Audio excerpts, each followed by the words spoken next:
Welcome back to Lorehammer. My name is Eric. Hey, I'm Mark. I'm Christian. Today, this is a The trifecta of good people. I'm just going to start introducing myself from now on because I don't like Eric's introduction of me. You don't like how I do it? No. That's fair.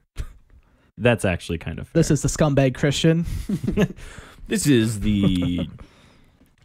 I couldn't say anything that wasn't too mean. That's a bad sign. All that runs through my head is just don't say that, don't say that, don't Poor say father, that's off the table. Yeah. Today, so this is our 15th bonus episode.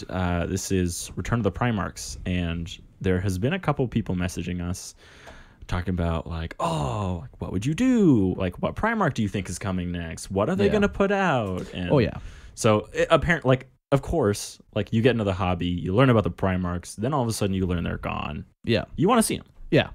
And especially for newer people, like when we first got into the hobby, like me and Christian anyways, there wasn't Horus Heresy books. So it honestly wasn't a big deal that they never came back because there was only ever one sentence They were mythological creatures. Exactly. Yeah, something from the past, and you kind of have a hope for the future, but it's not like you really wanted them to come back. It's supposed to give you that like thing to yearn for or strive towards. But like we never knew who they were as people. Like we didn't have all these details about them. Like, oh, you know, Jekadi Khan is a Mongol. Cool. Like that's all you knew, you know. Yeah, like now you you knew actually the flavor that they represent. Yeah, but now you can actually get attached to them. So the stories of their homeland, how they interact with their sons, and what it meant, like how each one felt about their own legions, even. So yeah, lots to talk about bringing back. And in the last 3 years, they have actually brought in 3 back. Well, really only 1 back, but Magnus, Roboute Guilliman, Mortarion. Those 2 have always been in the setting. They never went anywhere. Oh, sure, yeah. And even Angron, Fulgrim. When going through the notes, everyone except for Lorgar has been in the galaxy for the past 10,000 years. All the chaos making appearances here and there, getting banished. in the story at least. Yeah. But because none of those stories were in 40K, they were all in like 36. There's a lot of M41s. We'll go through it all. Okay. We'll get deep into it. And like even in previous editions, the Chaos ones have had rules even for them. So it's not even like they weren't a thing on tabletop. I just recently went back and read Angrons. Yeah. That man was a monster. Yeah. He was. He was a bad man. He was a true monster.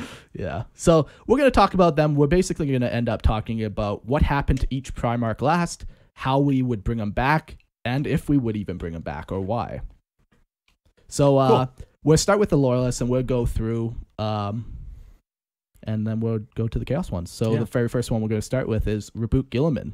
Are we going to do who are the Primarchs? Oh, yes. Who are the Primarchs? / what, why, when, where, and the thing Primarchs? Yeah, I guess we should. Yeah. Just a little. It's funny because we really don't talk a lot about them on 40K because they're not important. Yeah. Their time was in the past. Good man. Leave the relics in the past. Burn it if you have to. Oh, God. Oh, God. This is the way? I don't... Is that... Anyways. Primarchs are genetically crafted sons of the Emperor. Yep. All right. So, Loyalist Primarchs. Hold on. They're the templates from where the Space Marines are drawn from. Each Primarch founded a legion. Genetically. Because the Emperor did technically all the founding himself. Sure. And creating. But like each one is a general, and then they're like, see each Primarch as their father figure and founder. Mm-hmm. Yeah. So that's kind of what the Primarchs are. They led the Great Crusade. They led the Imperium being kind of a galactic power. Because before they that, reunited all of humanity, attempting to bring light. And then they tore it asunder. Yeah. We do have a Horus Heresy episode in Great Crusade. We talk about it there. You can always go back and listen. But that's these a good quick point. They aren't human. They've been created in a lab. Yeah. And they are like their abilities are so far beyond human capacity is another thing to be important because when we're describing them coming back and stuff, it's like, well, how did he come back after 10,000 years? Or he got his head cut off. Why is he resurrected? I don't know, because he's a god. I'm just like that like slowly like mumbling into it. Yep. Yeah. So that's pretty good. We know. Yeah, we know what they are. I don't know how else. It's not our job to educate you. Wait a minute. Isn't that? Yeah, I don't know how else to describe them. They're the Emperor's tools, and His sons, his tools, They are his tools, generals, his war masters, his protectors. His sons. Yeah. Maybe. Maybe. I'll give you a maybe on the son part. Mm-hmm. You know what they call Malkador? The Sigillite. They call Malkador Uncle. And I like that. Uncle Malky. All right. They'll do a teenage drama Primarch miniseries. I'd like you to call Reboot a teenage drama queen and see where that gets you. All right. Go ahead, Marcus. So Reboot Guilliman, we last seen him. So basically, in 30K is when all the Primarchs were kind of around doing their thing. We're in 40K now. So they it's were all around in the Horus Heresy. Yeah, so it's been 40,000 years. So the last time we seen Reboot Guilliman was a couple hundred years after the Horus Heresy. And he was taken down by an envenomed blade by Fulgrim, another Primarch. His body was perfectly preserved in a stasis field at the heart of the Temple of Correction, which is on Ultramar. It's like their main fortress citadel. And he's been there for 10,000 years. So lots of you are going to know what happens with Reboot Guilliman. He's actually... Alien sex. yeah. Big titty GF, yeah. That's This right. is confirmed. This is both lore and accurate. Yeah, the Ultramarines enlisted the help of a Xeno scum. Yep. Allowed them into the heart of Ultramar. Yep, right into their To most perform sacred place. A dark ritual. Yeah, with black magics. Killing Oh my Reboot God. Guilliman. Yes. All the while the Ultra is like, yes, this is good. Yes. This is exactly what the Emperor wanted. Please. And Reboot Guilliman was literally killed. His soul was brought back from the warp and put back into his body, which somehow healed it. Yep. That's the power of Yvrain, Yeah. the messenger of the god Of death. Yeah. The Eldar god of death. So as of right now, Reboot Guilliman is back in 40K, and he is now like the, what do they call him? Like the Lord Commander of the Imperium? Isn't he? Regent. The Lord Regent? I don't know what his actual title is, but yeah. Essentially, he is... The leader of the Imperium. Of the light side of the Imperium. Right? yeah. Of the whole Imperium. Like Dante's the leader of the Dark Imperium, but like it's still the Imperium. Yeah, it's not like Yeah. they're meeting as equals. Actually, Roboute anointed Dante to take on that role too, right? Yeah. So that's his current place in 40K. He's going around waging war and doing his thing. He did the Indomitus Crusade. He brought the Grey Shields into... He brought the Primaris Marines out and gave them to everyone and was like, here, it's dangerous out there. Take this. So let's talk about how we think that... I know I'm personally not happy with how they brought him back. Doesn't sound like you're very happy either, Eric. I don't like Xenos messing around in something that a Xenos should have been dead immediately. Yeah. Like it should just be the prejudice of the Imperium. Like Yeah. we would never trust you. Like this Yeah. is so heretical what Right. happened. Yeah, like I'm not going to take my dying son to someone who I hate and be Yeah. like, hey, try and heal this Like person. if we remember what happened the last time an injured Primarch was brought to some unconfirmed source Some for healing. we had the Horus Heresy. I think we had the Horus Heresy. Correct me if I'm wrong.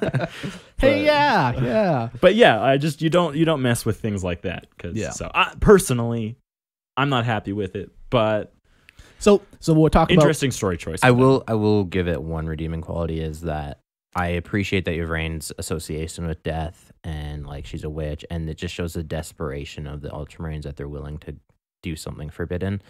Oh, it's taking it too far, of course, but like that's the impression I get. The vibe is like we are so desperate, we're going to do something really extreme. And was this was after Mortarion showed up?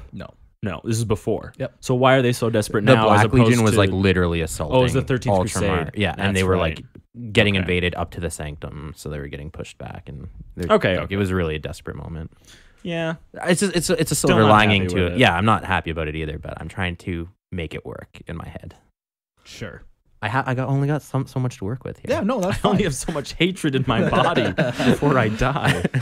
So is there a way that you would have liked to seen him brought back? So I think even we'll preface this at the table. I don't think any of us want Primarchs in 40K. But Not on the tabletop, 100%. yeah. And probably not in the story, but definitely not on Yeah, tabletop. and we'll talk more about that later. But so I think that's going to be our go-to answer for everyone. So let's skip past that. And Sure. gun to your head, you have to bring Reboute Guilliman What's back. the best way for you to do it? Exactly. What could you not Shoot me. Live? Oh. Just shoot me. No, I'm just kidding. Yeah. Well, there's a couple. Anyways, yeah. How would you do it? What would you do it? Personally, I think Reboute should die.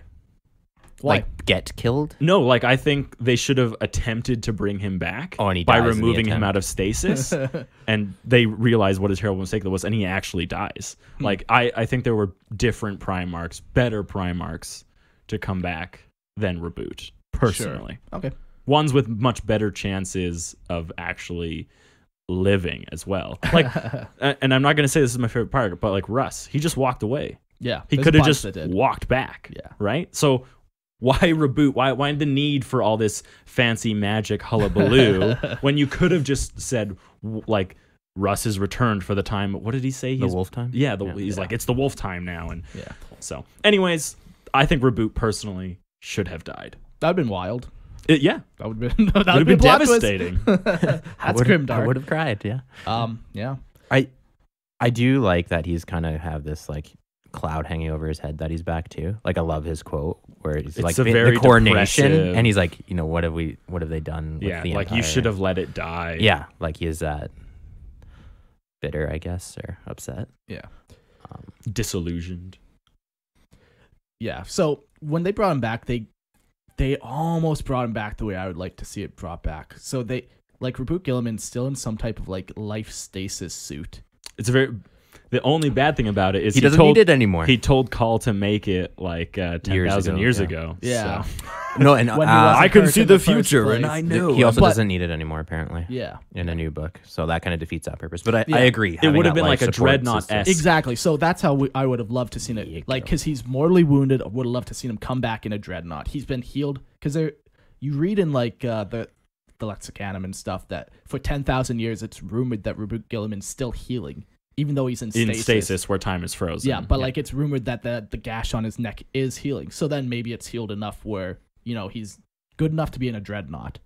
So I would have liked to see it that way for sure.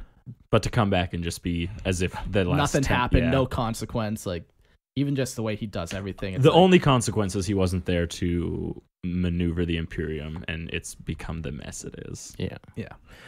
But I would have been okay with this. Like if they brought him back now in a dreadnought. So like Black Crusade's on their doorstep and they're like, well, now's the chance to try. Like maybe he's healed well Again, now. yeah, It's a last could be ditch effort. desperation yeah, again, yeah, right? like that would be cool for sure. Confession time. I wrote my own stories for bringing back all the Primarchs. You like, fucking nerd. before Guilliman or before GW started to bring him back Yep. into the lore. And that's actually exactly what I wrote, is to have Guilliman return in the chassis of a dreadnought. It would obviously be a specialized dreadnought. It wouldn't be exactly like just your basic run-of-the-mill dreadnought, but like some kind of all-encompassing life support system. Yeah. And it almost robs him of his Primarchness, because again, like he would be weaker for it, definitely. And it'd be like even he's known for being like negotiating. Right. And, so like, that's being exactly a what I wrote, is statesman. that he would be like, he would have to be forced to be used as like a tactical machine and follow intellectual pursuits. They're using him for his mind, not his body anymore. So like he could be the general of the Imperium, but he's not a frontline general. He's like orchestrating things from like the backfield, right? In the body of a robot. He can hook himself up to computers and junk. And, maybe not that crazy, Yeah, but you yeah, know what that's I'm a little saying? far. Like it forces him into taking on more of an intellectual role by crippling his body totally. So you would rather even see him like not even in a dreadnought, but more like a life-preserving capsule type of. yeah, like I'm thinking it'd be like so a back cool to in the see him jar. walk around and Yeah, but Because if he has a dreadnought body, he's gonna fucking kick ass. right, but dreadnoughts are still vulnerable. Like, Oh, would you sure. risk a Primarch dying by fielding him? Well, Like, they risk him now by doing it. right. You But put a his- fucking void shield his on that dreadnought, you're his good to Primarch go. body is better than a dreadnought metal, right? Like Primarchs Yeah. could punch Yes. through the So then, sarcophagus. yeah, right? sure. So it wouldn't be worth risking him, even in the best dreadnought, right? Sure. Even in a Titan, you put him in a Titan. Titans still get killed all the time. Sure. Well, I don't know about all the time, but Every enough, other day. enough that it's 3 a day. Sure. We know the number. you're using him We for his know. mind, not his body. At this Sure. point. At that point, just do the Futurama, cut off his head, And put it in him a in a jar. yeah. Yeah. That would have been a cool way to do it too. Because then it solves your issue of not wanting to see him on tabletop. You still have Yeah. some like. I just think like he should have died. Sure. Yeah. So why bring him back? Why do we think he should be brought back, or why do we think Games Workshop brought him back? Why do we think we would bring him back? I wouldn't. Yep, you wouldn't. Yeah. Christian, was there a reason why you'd like to see him back? Specifically him, not really. He's not really even my favorite Primarch. So if I had to bring one back, I probably wouldn't bring him back. Although I do understand he is the face of GW. Like Ultramarines are the face of GW, whether you like it or not. Yeah. I don't like to hate Ultramarines because it's the fun or What? meme thing to do. Yeah. They are cool. Oh and yeah, I like they got them a lot of aesthetically. cool things about them. So like I could understand why Guilliman is just naturally going to be chosen for that role. I think there are Primarchs that are even better than Guilliman. But again, like if you're going to bring back a Primarch, you know what? He's not the worst because he's theoretically being used for his mind. He's trying to stitch together this Imperium.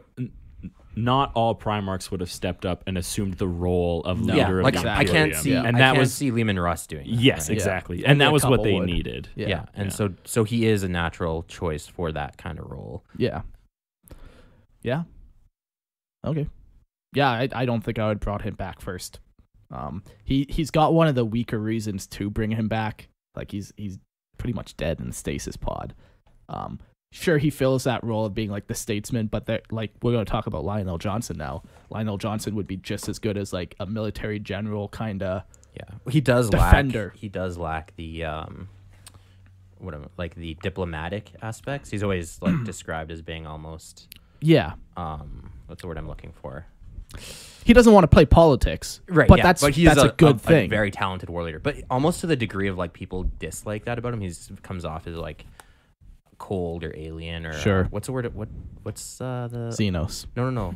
Scum. The word will come to me. It's like it's like Asperger's, but not autistic. He comes off like I'm being legitimate here. Like he comes off as autistic. He doesn't know how to socially interact. Reboot.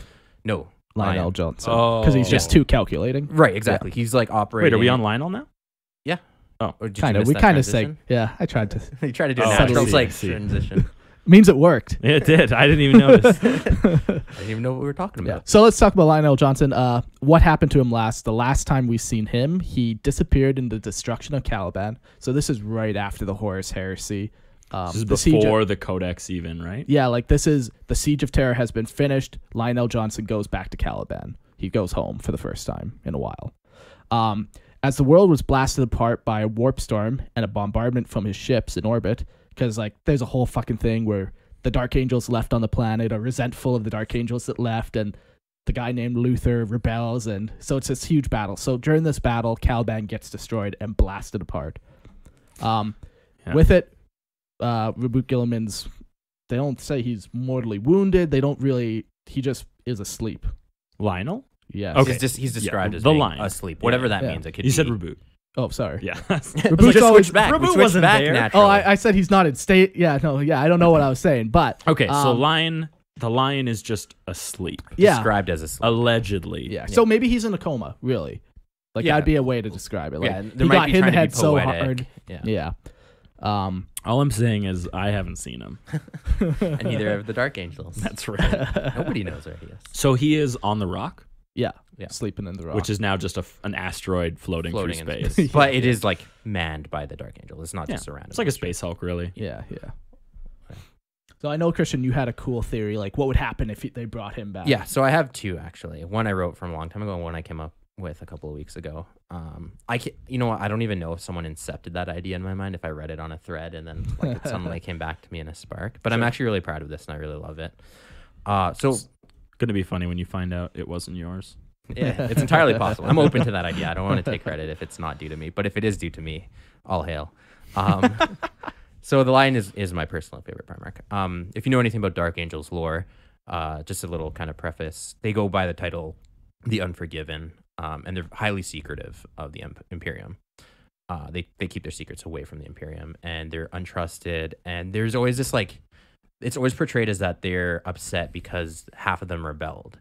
Now, the weird thing about that is that almost every legion has had members go rogue. Yeah. And every chapter. So, like, it's known. Obviously, they wouldn't accept heretics, but I don't think it's something that you should be that you know, they're being like overly. Don't be so butthurt about it when everybody has fallen. Right, exactly. They're acting super dramatic about Yeah, it. Right? like, oh, woe is me. Like, we are the ones who betrayed. yeah, the and they're like Emperor. secretly hunting their own traitors, Yeah. not letting anyone else in on the chase, right? Yeah. So obviously, you know, the whole thing about secrets and stuff has led people to create fan theories that like maybe the Dark Angels are early traitors, ha ha ha, and stuff like that. In my theory, the Lion is actually being sequestered by his own legion. And the story would go that while he was fighting Luther way back when, the Loyalists actually lost that battle. The Lion was knocked out of the fight. And for whatever reason, the remaining traitors had a change of heart. I'd have to work the details out of how that would go down. But for whatever reason, they are repentant. However, the Imperium doesn't, what's the word I'm looking for? Doesn't accept traitors, right? They're not very forgiving. Yeah. So they sequester their injured Primarch. They put him in stasis or lock him down, or however they imprison him. And the reason they do that is because one, they're scared they're going to be outed as having been traitors, at least at one point. Well, they attacked their Primarch. Right, exactly. So, And two, yeah, like what's the retribution of their own Primarch and what's the retribution of the Imperium against them? And then that's why they're hunting down the Fallen. The Fallen, because the Fallen know are the the truth. true loyalists. Yeah, and Yeah. so they have to silence them as quickly as possible. Yeah. No. But this is all headcanon. Yeah. Well, Yeah. that's what this whole episode is, really. Yeah. So my main problem with that is it doesn't make sense in the fact that those original ones that fell Wait, and then can I just finish real quick? if there's more to it. Sure. Yeah, just a couple of tie-ins. So one, that's why all of the Dark Angels and their successors call themselves the Unforgiven. Sure. So that would make sense as to why they do that. It would make sense why they're so secretive, and it would make sense why they hunt the Fallen so Desperately. Yeah, trying to keep them quiet. That's all. Okay. Go. Yeah. Yeah, so the only thing I don't like those original ones that fell, they're long dead. So like does it really matter at this point? So Lionel Johnson somehow breaks free from his captivity. He's like, "You've all betrayed me," but they're all like, "It's been 10,000 years. Like, maybe my great grandfather betrayed you. That has nothing to do with me." So that's my only problem. But it the whole doctrine of they would be indoctrinated to think that the Fallen had. So I do have an alternative thing Sure, to that, sure. or a counterpoint. What if the Lion is awake all this time and they have him in prison, and it's one of those things of for 10,000 years he's been raging I'm gonna kill you the minute you let me out of this cell. So they're well, we're not gonna let you out of that cell, and so now they're still guilty. You know, when you get in too deep into a crime, even though you didn't want to do it, and you're kind of forced into it, so now you're kind of keeping it up or having to. Yeah, but I know I feel no guilt for the crimes, the many crimes my father has committed. If you, you know, that is not a confession. I'm But- not Mark's lawyer. But the Dark Angels on the Rock did commit a crime, because as soon as they did not immediately release the Lion, But that's they the are thing. immediately So- implicit but with the and they're 10,000 passing on years that of crime, imprisonment. right? yeah, That's all but it why is. would they not just immediately release them? Holy fuck, you're alive? Because Come on out of here! Because that's what the whole inner circle and stuff, right? It's listen, man, you've been a loyal member of the chapter for a long time. We gotta tell you something. We have the Primarch in the basement. He's tied up. He's really pissed off. And I know you're a loyalist, so why? But are they? I don't know. They're loyal to the chapter that created and founded them, right? A Space which is the Marines- Primarch. But it's not, because they've had no interaction with Sure. Primarch, right? It's a distant mythological creature to all Dark Sure. Angels at this point, right? Sure, So- you No, I you think can there's get somebody's hands messy and Yeah, try I think to there's some tie 'em. rationalizations. I just think for 10,000 years, that's too long of a time for people to feel To guilty. keep up that ruse. Yeah, you know. it was a ruse. Yeah, But that's maybe fair. 10,000 years now has passed, and there is that one guy who's finally learned about it and now frees him. Yeah, and that's why he's goes on his reemerged. kills all his brothers Now- that he battled The- with. sons. The other thing I don't like about that is it would ruin Dark Angels as a chapter, because then Yeah, he any comes out- player would be. now so either Lionel Johnson would get out and it's okay, so is he going to now destroy his entire chapter or just let it be? So either this whole plot doesn't matter because He's just going it's to forgive status them quo, anyways. or he destroys the whole chapter and now you've really pissed off But he that wouldn't whole fan destroy the base. whole chapter, because all of the fallen he would welcome back, right? Yeah, maybe he's reuniting them. He's listen, I will forgive all my sons. Like, But he- a lot of the Fallen he are full on purges- chaos space Yeah, marine, like so- Cypher right, is but the leader of the fallen, right? Yeah, and but he's even- not chaos. no, and that's the thing. He's trying to return the Lion Sword to the Emperor too, right? Well, So we don't know what that. is We don't know what he's doing. Sure. But that's what we're told, and so it makes sense. Why does he Sure. have the Lion Sword? How did he get it? Maybe he's a Lewis. Maybe he's trying to return it to his own Primarch and Yeah, who free knows? his Primarch. Maybe Sure. Cypher is the one that. So that's how unleashes you him. would like to see it happen. It's a twist. No, yeah, I literally this is super super fresh Yeah. for me. So like, there's obviously details that need to be worked out. I'm not like married to it. I'm not like, Yeah. this is the only acceptable route. Yeah. But I'll let you guys go and then come back to me because I have my old version of it too. Well, tell your old version. Okay. Well, my old version is Lionel Johnson pretty much. I don't like it. All right. Excellent. All right. Moving on. No, Lionel Johnson adopts or assumes like what Guilliman's role is now in the Imperium. But more so like he embodies the Emperor as his true successor. He's the first Legion leader. Like he was always kind of put up on this kind of pedestal. Good strategist and stuff. He wears like all golden armor. He's like a mirror image of the Emperor, but with instead of long black hair, like long golden hair. And he'd essentially act as like a paladin for the Imperium.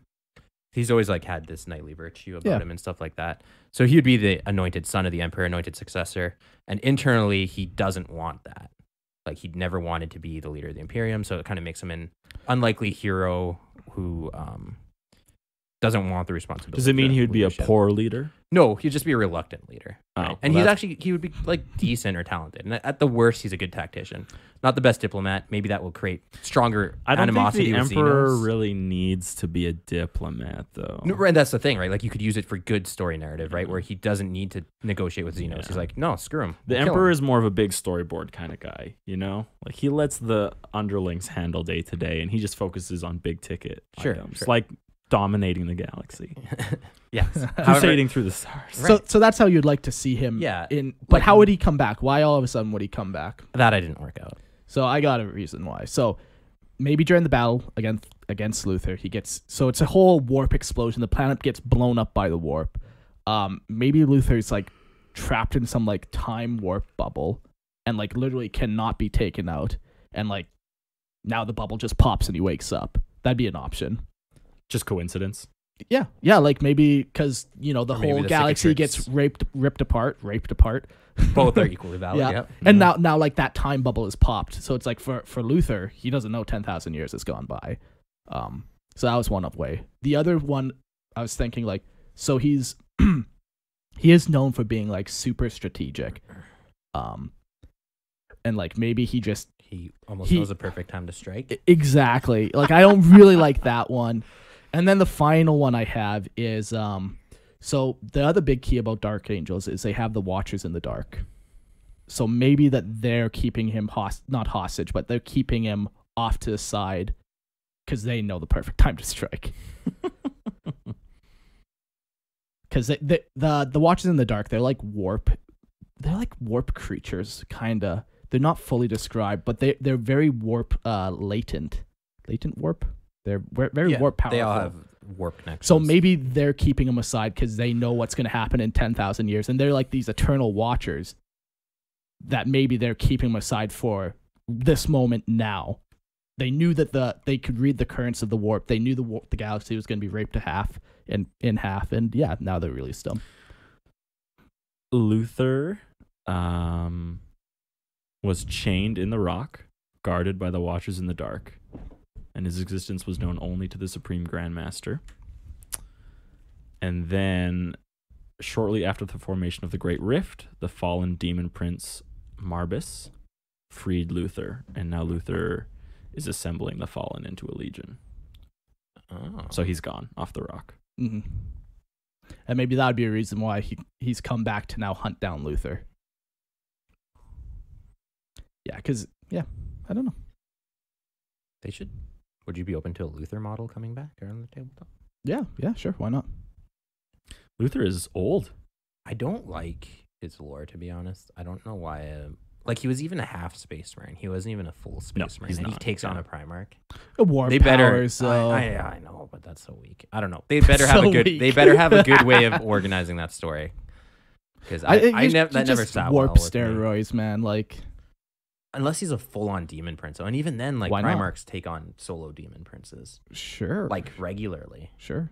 I'm just saying, And he has to be especially with someone Lionel Johnson, significant. I think Yeah. he has warp resistance to some degree. Right, exactly. Like something So, has to happen sure. in that story that kind of Sure. like is out of the norm. Yeah. It can't be a 1v1 because I don't buy it. Eric, do you got a reason why he should come back or what he should kind of be like? Well, they never, like, Anything you'd like to see from him? it's not really ever explicitly stated why he is out, right? Like, Is it a coma? Is it natural? Is it war? Yeah. Is it his own stasis? Is this like a self-inflicted thing that he maybe did? Like, he who did, knows? Maybe got super injured and was healing, and then now he's waking up. I think that I think I want intervention. I don't I'm not like truly a fan of coincidence and just like happenstance. I think, like, off the top of my head, if something significantly happened to him in like a vision, like the emperor showed up in like a vision and was like, save my Imperium, like my firstborn, Sure, you know, like take up the mantle you were always supposed to take up, or sure, it kind of falls into like that whole Christian's idea of him becoming like the new emperor, yeah, right? And then awoke him from whatever it was. Yeah. I think that would be my ideal way for him to wake up. Yeah, Do you want the emperor reaches out. himself to be the one that reaches out? Like, could it be like a sister of battle or some kind of like prophet of some kind? I think it'd have to be the emperor. Everything else just feels like, Wrong. why didn't they do this then before? But sure. But that prophet or whatever could have had a vision from the emperor, and then they go out and seek out the rock and be like, Yeah. hey, I know he's here. I feel like it They should be. approach the Dark Angels and they're like, we don't know that. Well, we don't know what you're talking about. He's not here. He's gone. He did. I just think it would need to be like significantly weighty. Like it has to have like authority and but having the power emperor behind appear it. directly always kind of also doesn't sit well with me, because then it's like, well, then he very clearly is alive. He's very clearly active, and like, why doesn't the emperor so just is tell someone how to Sanguinius. resurrect him? Or don't you say that again? Oh, so Sanguinius doesn't show up to Dante? Sure, in a vision. In a vision. Right, but was it real or was it not? I don't know. Would Chaos want to resurrect? Because you could theoretically interpret the Blood Angel thing either way, right? It could be like a self-inflicted. Let's not jump into that one right now. But Sure. all I'm saying is I like something significantly outside Okay, the yeah, Dark Angel's control. That's fine. Should be the thing to And I shock agree. him awake. Yeah. Or else why hasn't Why- it yeah, happened yeah. in 10,000 years? Sure. Yeah. Okay. I think I might use this answer every single time now. No. Why is it's- it Jack Taddy Can is the next Yeah. one? Why is he coming back And now? my right? answer, I'm gonna get my answer. I have to get the right thing though. So Okay. keep going on, doing what Okay. you're doing. I got nothing else about Lionel Johnson. Yeah. He'd be cool to come back. He wouldn't really change the galaxy or the galaxies that much. But I that's don't also think. good too. That's what I. You maintain yeah. the status quo. Yeah. So yeah, Jed Cadican is the next one. So last we seen him, he disappeared while pursuing the Dark Eldar into a webway portal after they managed to raid Mundus Planus, which is his homeworld. They're rumored that he fights there still, lost in the twisting paths of the webway. So this also happened a couple hundred years after the Horus Heresy. I don't think they give an exact date, like M3642 or whatever, but like a couple hundred years, within 1,000 years. And why should he come back? He finally finds his way out. No, so it. I think Christian, you've kind of bounced this idea. Maybe he's trapped in Cormorant. Like they've. Let me tell that story. When Yeah, it comes to yeah, it. But- yeah. What? Go for it. Well, you don't have anything else for him? The Collector. I've is never that what once you're thought talking about the Primarchs coming back because I don't think it's. This is all happening live. It's fresh in your head. You're just coming up with excuses on the spot. Okay. Well, I don't even know who the Primarchs are. I'll give my story here. So, I wrote this a long time ago, so just bear with me with it. I'm not super happy with how they all turned out either. Not really refined ideas, just kind of spitballing. So Jack Tycan gets kidnapped by the Dark Eldar, ends up in pit fights. He's held as a slave in Cormorant, which is exceptionally hard to do for a Primarch. That's my first. I'm gonna criticize myself on that, but Yeah. who knows? You know, it might be possible. Yeah. So he fights for years as a pit slave, but he organizes and leads a rebellion and gets himself out, kind of like a Spartacus style situation. I've added in there, like, you could just go with that and be like, okay, he got out and now he's back in the Imperium. Yeah. For my story, I went a little farther with it. He actually gets lost into the not the warp, the webway. Yeah. And is wandering around. Like, he goes on his own series of crazy adventures, but he finds like an Eldar sword. It could be like a legendary sword of some kind, like maybe a sword of Vol or something like that. Yeah. I know those are fortresses, but let's just say some kind of significant Sure. Eldar No, artifact. didn't Vol like forge 9 swords for Kane or something? Yeah, but I 100. think they're actually like 100? battle stations. I think, I think or they they're might even actual be the swords. Blackstone fortresses. Even No, that's Pretty sure they're definitely, actually swords. it's possible. I don't know. I wrote in here. Okay. I wrote in here an actual name blade, and I don't know if that actually comes from lore or not. If you can look it up, Eric, if I can find it again. But essentially, he finds this sword, and it's used for fighting demons. It has like intrinsic anti-warp abilities, and then he finds his way out and uses that sword. I wrote Soul Eater. I don't know if that's a real that's thing. the most vanilla thing I've ever Right. heard. Nice. But it makes sense. for Sounds what like it Games is. Workshop. Right. It's possible if you want to search that up and see if it's a real artifact. Yeah. I've also heard other theories that aren't my own, where he becomes a guardian of the Black Library too, which is interesting. Like Why him specifically? You probably can't read Filthy Marvel. right? But he's just a protector, not reading the books. Oh. He's just there to defend the books. The Soul Eater sword is a Slanesh demon weapon that is wielded by the Keeper of Secrets, Zara Kinel. So- It thirsts constantly for the souls of the innocent. You know what? Let's corrupt him. Let's go that route. No, I'm yeah. So I don't know why I wrote that, but it's there. It's canon. Fight me. So I got a little bit of a twist on yours. I wouldn't like, but if he was captured by the Dark Eldar by Homunculus, and like Homunculus are masters of like poison and like torture and Yeah. stuff, and Oh, like kinda- they're him and much they- wiser and older and Older. more powerful than a Primarch. yeah, like it wouldn't take. Well, it would probably take a lot, but we do have examples of like Primarchs succumbing to poisons. We have Roboute Reboot, Guilliman, yeah. Horus himself, even. Yeah. So it's not like they're immune to that thing. So it would be quite It possible just has to for be potent enough.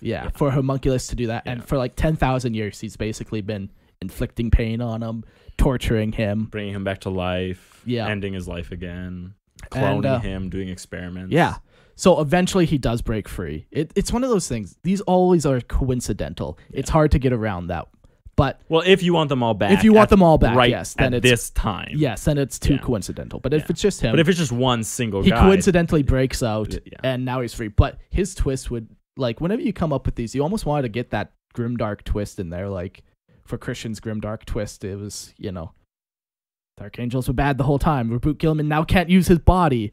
So it'd be kind of crazy if like Gigantic Khan came back and he was like a Insane. psychopath almost. Yeah, like he like His now mind is finally broken.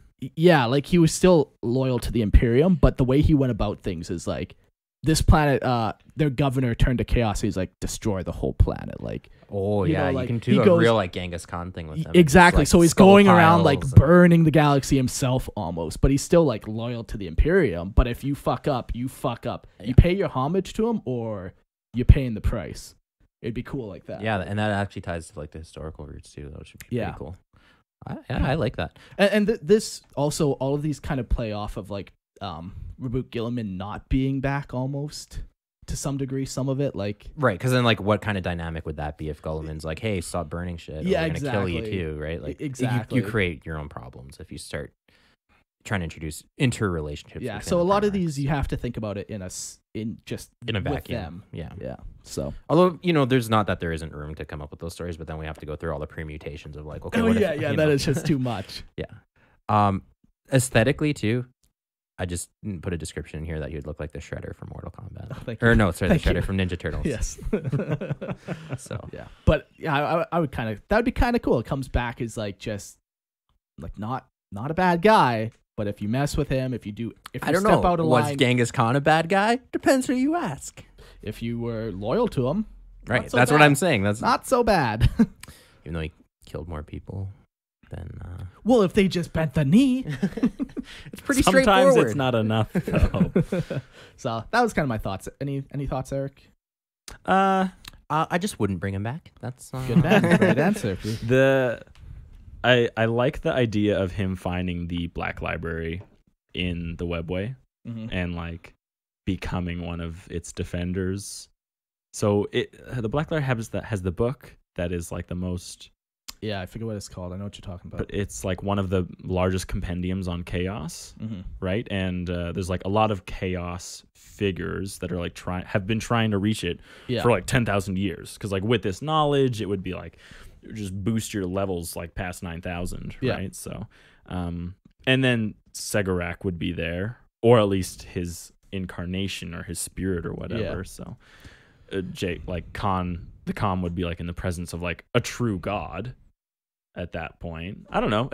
I like the idea of him coming out. I just don't see why that would ever happen though. Like it goes back to why the fuck are they talking to Xenos? Yeah. Especially like so Eldar Xenos just raided his planet. Yeah. Why is now he's allying with these Xenos? There's almost like a level of enlightenment that would be necessary because the Imperium and their attitude towards Xenos is wrong.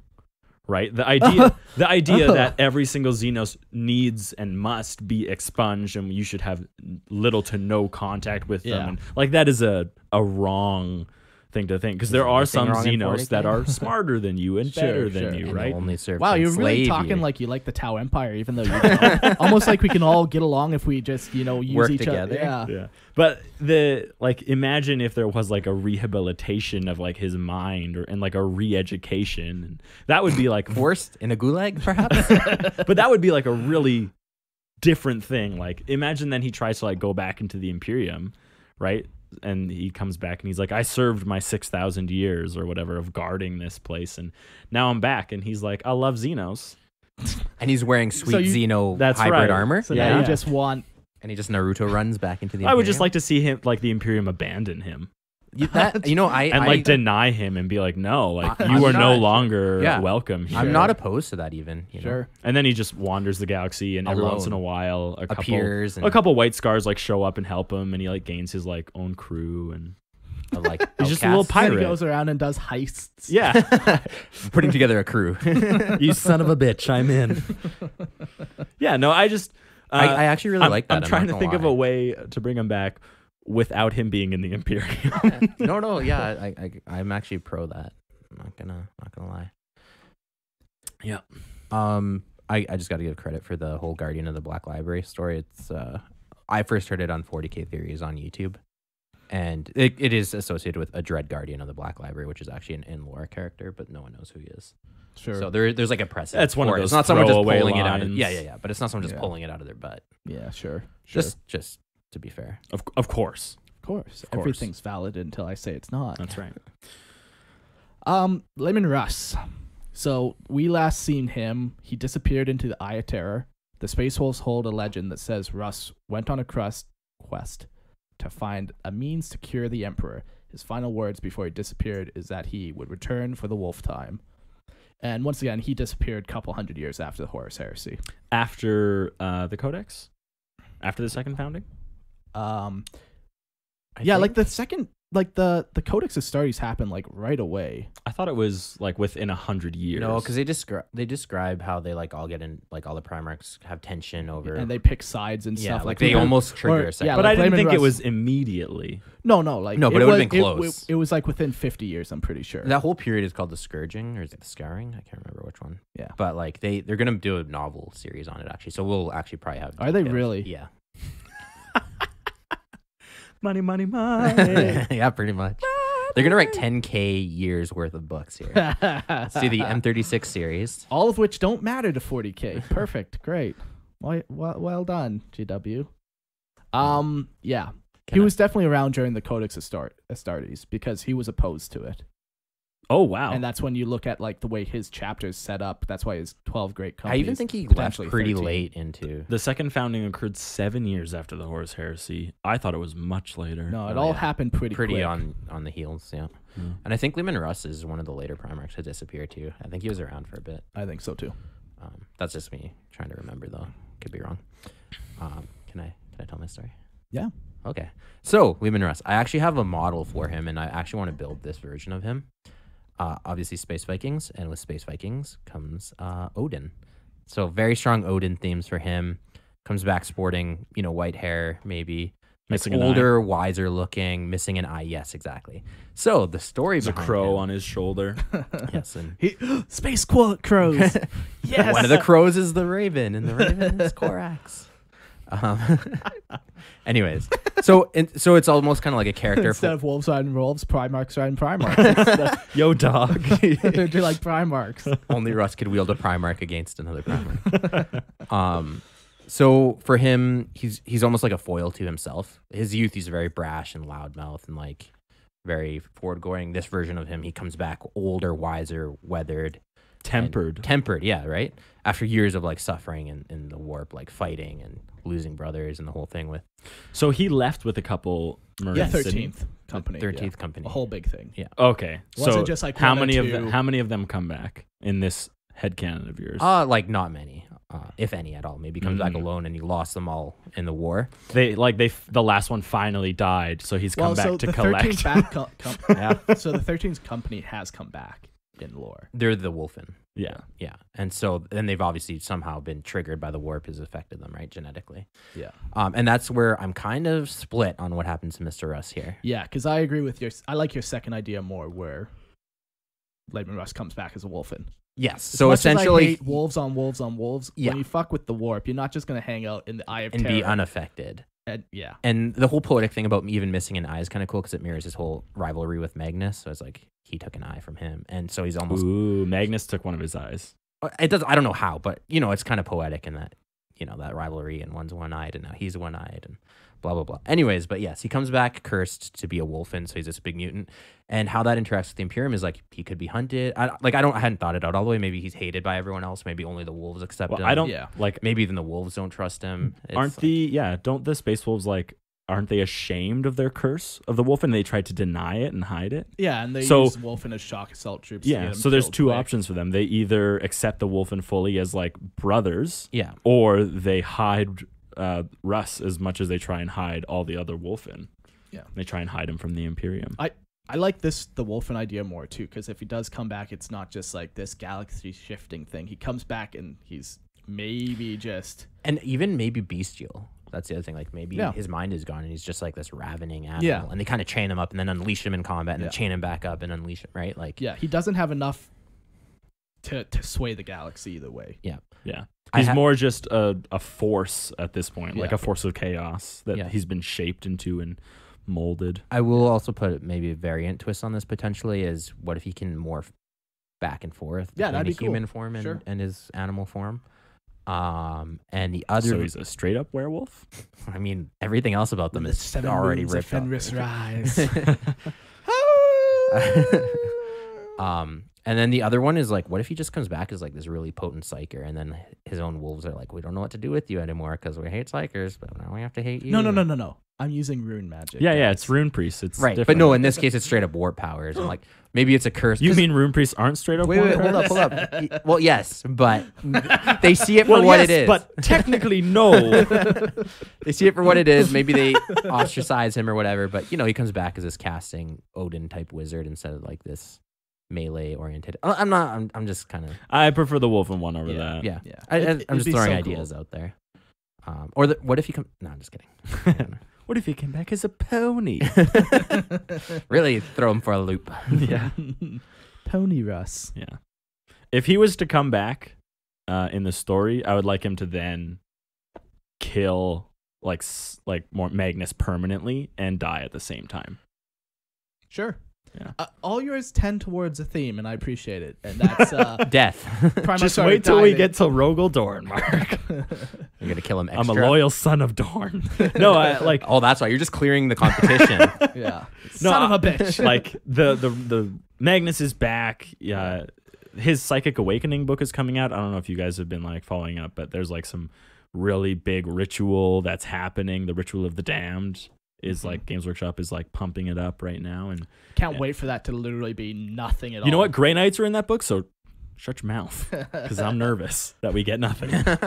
But yeah, like in they're really pumping it up. Like Magnus is doing something really big. Sure. So to have like Russ come back and be like, no, Magnus, my enemy, and then Yeah. like, The problem with that is I don't think you know enough about Magnus. 'Cause Well, Magnus has been charted. There's multiple. he's back Magnuses. now to his full strength. Is he back? Yeah. I hate There when they might do be that. They one- make like a big twist, and they're like, Yeah. "But it They- doesn't matter anymore." There might be Yeah. 1 or 2 shards that are unaccounted for, but I it's thought negligible. there was a bunch that were unaccounted. When I was reading through, Yeah. there was 10 that I found that were still being held by people. I don't think that's a lot. compared to what it was. He was spread through like all like in pieces across the galaxy. Sure. Like, and when it comes to his power, they say he's like, if he isn't as powerful, he's just as powerful, almost just as powerful. So I think he's like pretty much full strength. Okay. Well, I'm sorry I said you don't know anything. I guess maybe I'm the dumb bitch. Well, I had to read it recently because I had no idea his troll was even broken into pieces. Yeah.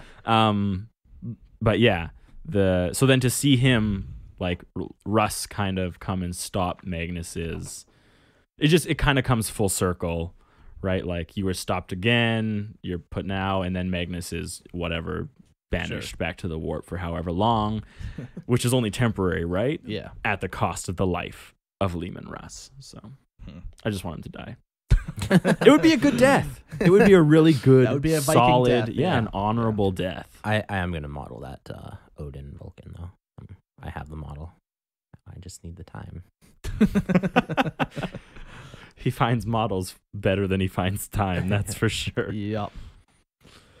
So Vulcan, what happened to him last time we've seen him?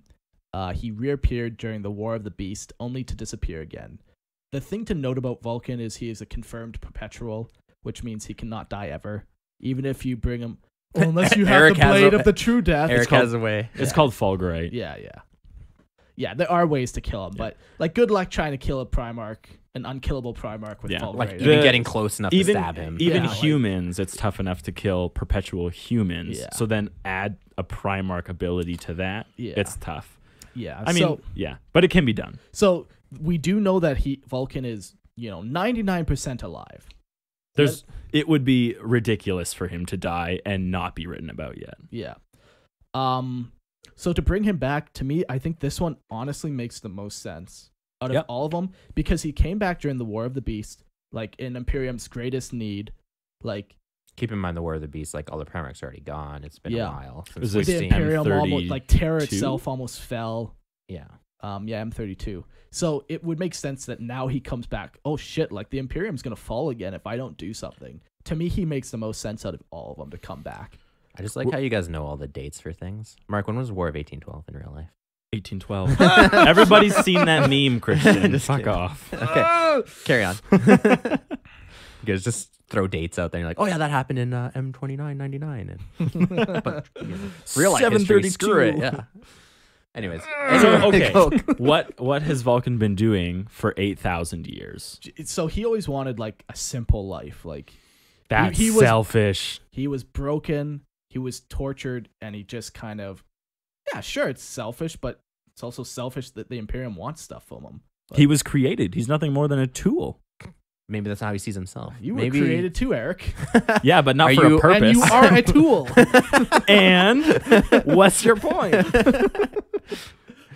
So he's just been living on the side of a volcano, forging. Yeah. Or I building see necklaces, selling them to beachgoers. I see. Yeah, man. I used to be a Primarch. He's just like so massive, but like no one questions it. No.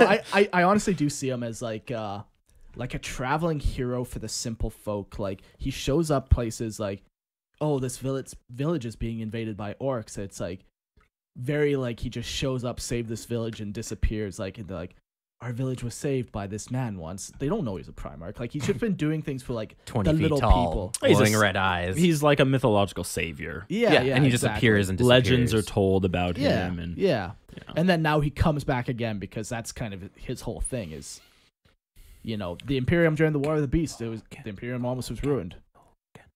Yeah. No, keep talking. So now the Imperium's it's at its knees again, comes Vulcan back. returns with a hammer in hand. As Does the what he Lord needs- Sigmar. And what would be nice about this too is like it kind of can maintain the status quo. So he does what he needs to do. He defends the Imperium, and then he leaves again. Just like my father. Yeah. It does keep the whole like no Primarchs in the Imperium, which is our goal. Which is my goal. Yeah. One of you answer me this. What War of 1812. I knew it. God damn it. I don't know why I asked. So the Webway, the connection between the Webway and the Golden Throne. Yeah. How is that sealed right now? The Emperor sealed it. Okay. Yeah. Is it stronger now than it was during the Horus Heresy? I would say it's weaker, but it's still strong. Like it's still strong enough to keep demons out. Yeah, and it's stuff. like if you dam a river, it doesn't matter. Like you can build an actual dam, or you can freaking plug it with as much debris as you can. So during the Horus Heresy, okay, the Emperor is on the throne, right? Trying to keep the webway closed psychically. Yep. And the only person standing between him and that webway portal is Vulcan. Doing what? Waiting. Waiting for the seal. Waiting for 10,000 years. Like, I have waited. He's hammer in hand, just like in a ready stance. No, I'm saying like any minute now. That's what he was doing during the Horus Heresy, right? The Emperor was like, stand here. If the demons come, like, there's no more. But he left. Sisters of Silence. There's no more like 10,000. Like they're gone and decimated. Like there's nothing. It's just you. And so that's how it's described in the book. And so maybe he did leave, but he would have left for the War and the Beast. Absolutely. So right, what? So he's abandoning his post. Maybe he did. Maybe he realized like that is important. 10,000 years minus this one time. Maybe I have stood vigil. Yeah. Well, I like the idea of him appearing during humanity's like need and in crisis. I just don't like the idea of him being a wandering hero. Sure. So I'd prefer to think of it as like his post. Like the last order the Emperor gave him was guard this door. Sure. And I don't know if I'm super happy about it, but it seems like why. Like, why of all the Primarchs, him specifically? Because he's immortal, so he can't. He can never die. I hate that so much. I just want. I just want to be clear. I despise. You don't like the fact that he is a perpetual. I just despise perpetuals in general. You know that it's completely natural too, and there's nothing warp related about it. The Emperor has even created perpetuals genetically. That's utterly like bullshit. He created the perpetual gene in Vulcan. Yeah, like why would he? Why did he do it to all of them? Because not everything can rest in the same. Why body, not even himself? He wouldn't be sitting on a golden throne. All right, so regenerate. Picture like it. It's a similar idea, I think, to creating Weapon X in X-Men. You have to find the right powers that can reside in a body without that body getting destroyed by those powers. But the requirement? What else does Vulcan have, though? What else is he known for? Endurance is a power of but love. Is that not just a string from his immortality? Like maybe right. I don't. Each see... Primarch is given a gift and a tool. Like Magnus is given the gift of psychic ability. But Magnus was also Horus is given the gift of charisma, right? Like each one is given explicitly. Immortality seems to trump all the other ones, though. But it's not if nobody wants to be with you and you're not good at anything else. You can't lead armies because no one is willing to follow you, right? No, I don't. Like know. you say it. Yeah, I'm not happy with it either way. All right, you ready for a total twister on the whole story? Sure. So lay it on. Again, I wrote this a long time ago. I wrote this before he came back in the War of the Beast, so there's that. Pretty much he comes back as a psychotic berserker. A psychotic berserker, Eric, with dreadlocks would be sweet. And he's got like body scarification all over his face and stuff. Yeah, except he's a perpetual, so why would I know. I wrote this a long time ago, I said. Also, he came back in the War of the Beast. I know. I wrote it before the War of the Beast. Okay, so what's the point of this story? I just wanted to kind of subvert his character. We can't have a good guy. You just disfigured him? No, I broke his mind. Now, I do recall. No, hear me out. He just doesn't look as pretty. If you can't break his body, you break his mind. Which is what there's a precedent for it. So when I read when Night Haunter was torturing him and by killing him and resurrecting him, it was very strongly implied he was slowly going insane and it was breaking his mind. Yeah. And then they kind of totally like backtracked on it at the end of the novel, which I was kind of angry about. So that was kind of the inspiration. It's like he's just been resurrected, and every time he kind of loses a little bit of sanity until like he's been resurrected so many times and all this. So the weird part about that though is like there's other perpetuals that don't go insane. Right, and but it's Vulcan, part of how he was doing it. Like you got to read the book. Like obviously the Night Haunter is a master of torture. Yes. I know. The one book I read. Like, no, I know what you're saying. He's a master of torture. He knows how to break you and hurt you where you hurt. And again, like it's that whole thing like, well, I can't hurt your body, I'll hurt your mind. Yeah. So he puts him in situations that just torture him mentally to the point where he slowly degrades into like a psychotic berserker. And then and that's how he's ultimately found by the salamanders. You're definitely rewriting a lot of stuff with that. Yeah. I'm not saying it's even my favorite. Mostly the aesthetic I think is cool just having. Sure. I don't like that at all. It rewrites stuff that even when you got that idea was already like he didn't get broken. I know. Yes, I know. But I hate that good ending, right? Like I'm trying to inject, Well, I know, I'm but- trying to inject a little grim dark into this. Yeah, I know, but it's too That's much fair. change. That's fine. Too That's much fine. change. I'm okay with that. I can take criticism. No, I can't. Yeah, Vulcan. Number one choice if I had a number one choice, but He's a very solid one because he literally just walks back. yeah. Corvus Corax. I learned something today about him. So we last saw him. He was riddled with guilt over his work that accelerated the growth of the gene seed organs, but deteriorated the gene seed, causing many of them to become hulking monsters. Corax administered euthanasia to all of them, and then locked himself away in his sanctum, the Raven's Tower. Exactly 1 year later, he left his tower, haggard and gaunt, and took a small shuttlecraft with the words "Nevermore." He was last monitored setting a course for the Eye of Terror, where he has since, this is what I learned, where he has since become mutated by the warp into a creature of darkness and shadow, engaged in a quest of vengeance against the demon Primarchs. We'll talk more about this when we talk about Logar, but the source of this is it's a 2018 book called The Sons of the Emperor. So he's like a warp. No. Okay, so if He's been affected by the warp. What? I read the excerpt where that's drawn from. Sure. It can very much be interpreted as being poetic license. So what they kind of depicted it is if he's like a shadow walker, essentially, like poof in a mist of black smoke, and then this like red-eyed creature appears behind you and like tears out your spleen. Sure. Except for if you have Primarch on Primarch level, right? That's like a power level. Yeah. Demon Primarch should eclipse that monumentalously, Yeah. right? Yes. Yeah, and he dominated Demon Primarch Logar, Yeah. and no regular Primarch can Could just do dominate. that. Yeah, Sure. there yeah. has I'm to not be saying something. there is Especially no. in the warp and Logar's element, like in Logar's like most unholiest of places, like Ooh, yeah, that's right. You know. Unholy. Yeah. No, I'm not saying he's not unaffected by the warp. I'm just saying the way you describe it is he's not like this big mutant warp beast. no, and he wouldn't be. He's like a tiny little guy with claws. But like his abilities, Yeah. like, are they just enhancing the abilities he already has? Yeah, Because he always was known to be stealthy and like disappear and appear behind you and all that stuff. to me, it's definitely he's affected by the warp, and like Yeah. I wouldn't go so far as saying corrupted, but it's more Any than what kind he is, has. is a corruption. Yeah. It depends who you're talking to. Yeah. Yeah, He's yeah. not evil, but his Yeah. body's maybe. So that's where we've seen him last. He's an okay choice to come back as well, because we know he's around. He's in the warp hunting demon princes. Primarchs. So now Magnus, Mortarion, a bunch of the traitor Primarchs have made appearance. Fulgrims have made appearance. A bunch of them have made an appearance in 40K. So now it's like I'm taking my hunt back to the real world, because he wasn't for 10,000 years. He hasn't been able to track down them in the warp because it's constantly changing. Well, he was to Logar, so he's okay to come back. Yeah, I just don't see him taking a role as the leader of the Imperium. No. Which I like. Yeah, and that's good too. Like he would just be like, it would be. So I was kind of thinking about tabletop rules for him. So I was kind of thinking like, even in the lore, Ravenguard don't know that he's there, because he's like this.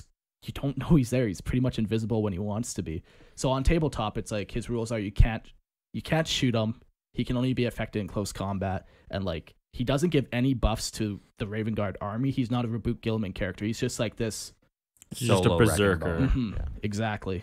It'd be kind of cool. And yeah, like he would not take a role in the Imperium. He's just literally hunting Demon Primarchs. What if we take it to a farther extreme and maybe he's also hunted himself? Maybe by the Inquisition, like they see him as some unnatural creature. Oh, absolutely. Yeah, like because they So would. it's a shame. Corax, So like It's it's a not even shame. that he's not becoming the leader of Imperium. It's like the Imperium doesn't want him. well, I would see it Column A, more column like B.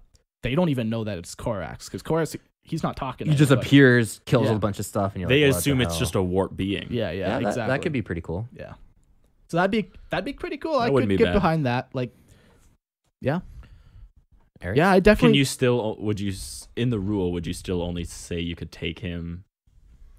Oh no, In a because you would just Ravenguard put him army. you just put him in his own detachment. Yeah, like he would be a and then you Lord could- of War. You could, Would he not? he would have the Imperium keyword. Yeah. Well, everyone in the Imperium has the Imperium. Right, but keyword. is he in the Imperium? He's still a loyalist. He still fights Yeah. for the Imperium. He's True. not bad. Yeah, yeah. The Imperium just doesn't know that. It's almost like Lost in the Damned. Or Yeah, sorry, not Lost in the Damned. Legion of the Legion, Damned. Yeah. The look Eric gave me. Yeah. Only you had a camera in here. Yeah, so he would be okay. Like he would keep the status quo of everything, not change He would because anything. he's not making decisions. Yeah, exactly. He's not actually doing anything. And you never have to explain the why or how. He just appears and disappears. Boom. Yeah, exactly. He's not affecting anything beyond the kill, the immediate kill. Yeah, so I think Games Workshop has kind of written that because that's new lore 2018. Yeah. Up until that point, all we knew about him is that he went into the warp and we never seen of him again. So it's pretty cool. So they're setting that up for sure for him to come back. It's just Maybe. cool. Yeah, Maybe. maybe. You got something, Eric? No. You got your own ideas for this one? For Korax? Yeah. Not really. Christian, You just like to see him dead. No. You're on board with Mark's idea. Yeah. That's not even my idea though. That's just Games Workshop, really. Like Sure, yeah. But you're kind of adding like even I how guess. he comes back. I guess, yeah. If he sure. was, because there's no way he wouldn't never interact.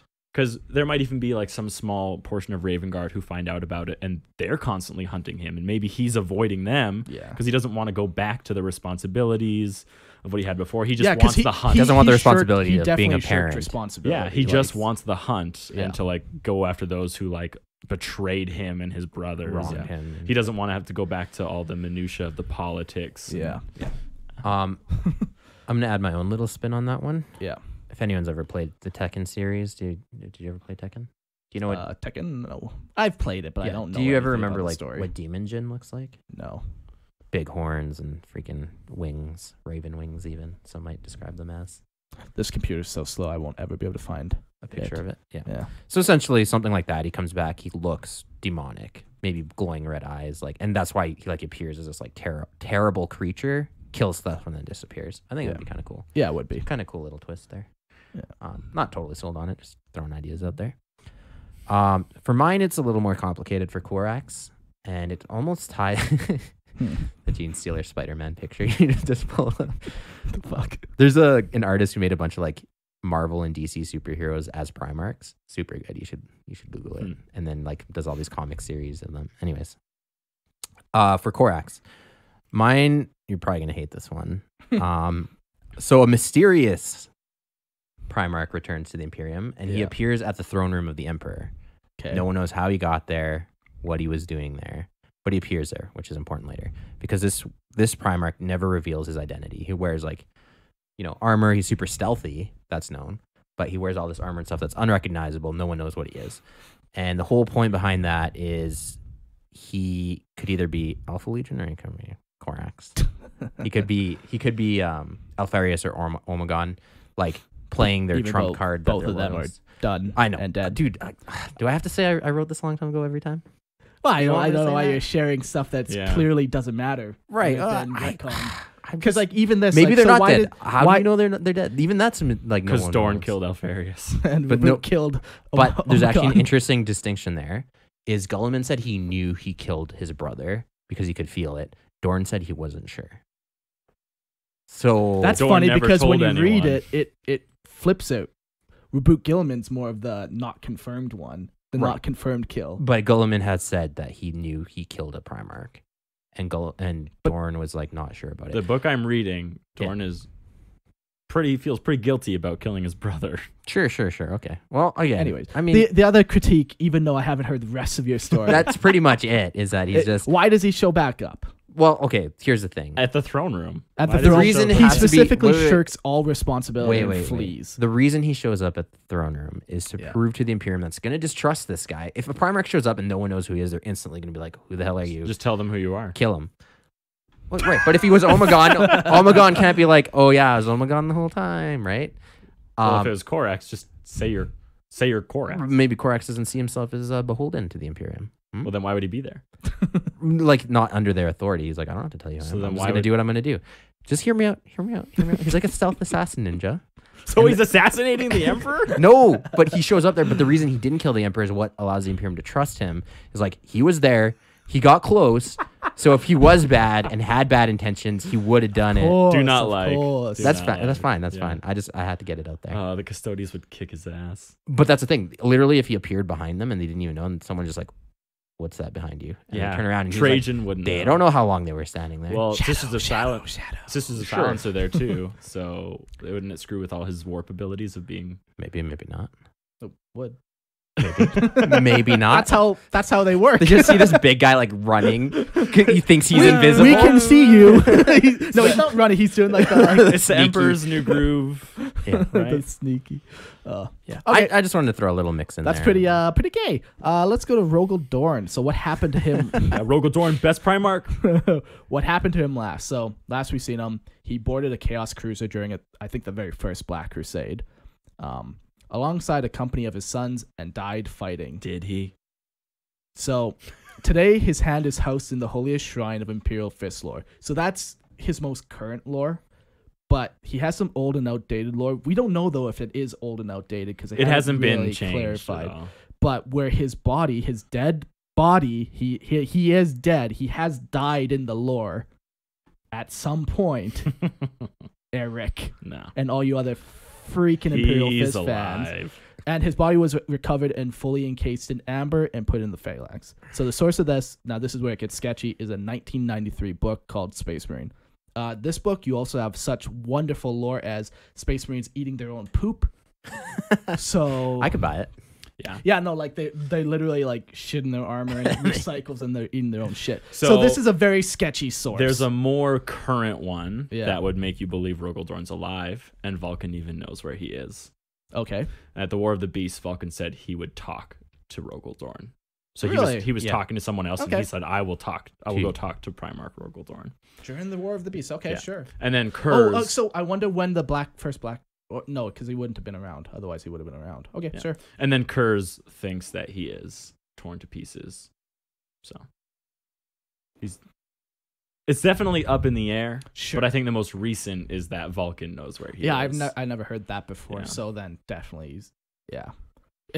It's one of those things. So okay, why is he just doing nothing? Well, it's then? the same reason Vulcan has stayed away, or no, Russ but has Vulcan stayed specifically away. has his own reasons. Like, Very Rogal clear Dorn reasons. has always been. What is Vulcan's very clear reasons for staying away? and creating a power- series of objects yeah. for people to find him. What with. is it? What's his reasons for staying away? He has been broken. He no longer wants to be a warrior. Oh, and Rogal Dorn failed, and his shame has kept him away from Boom, the done. Emperor forever. Sure. That's a wrap. I don't know. To me, Rogal Dorn is too static or too stubborn and too Yes. unchanging to want to just stay behind and watch the Imperium crumble. Okay. Like that's It's not beyond saving to him. He already okay. Eric. Well, okay, there's a little bit of bias because Dorn has always been like my favorite, and Vulcan has even always been yours. No, he's not. I don't fucking like you love the Primarchs. Pyro Drakes. That was your whole They thing. were never a salamander successor. That was my own thing. What- I was I just, just like dragons. I okay? just like I dragons. just like that and I have, dragons. I have a super suit of armor with a dragon on. I just like dragons. Mark is a man. slut dragon. No, Vulcan's never been my favorite. I don't I don't like Primarchs, man. Pyro Drakes? What were they a successor of? They're just unknown Ultramarines. It never mattered. That was not their their point.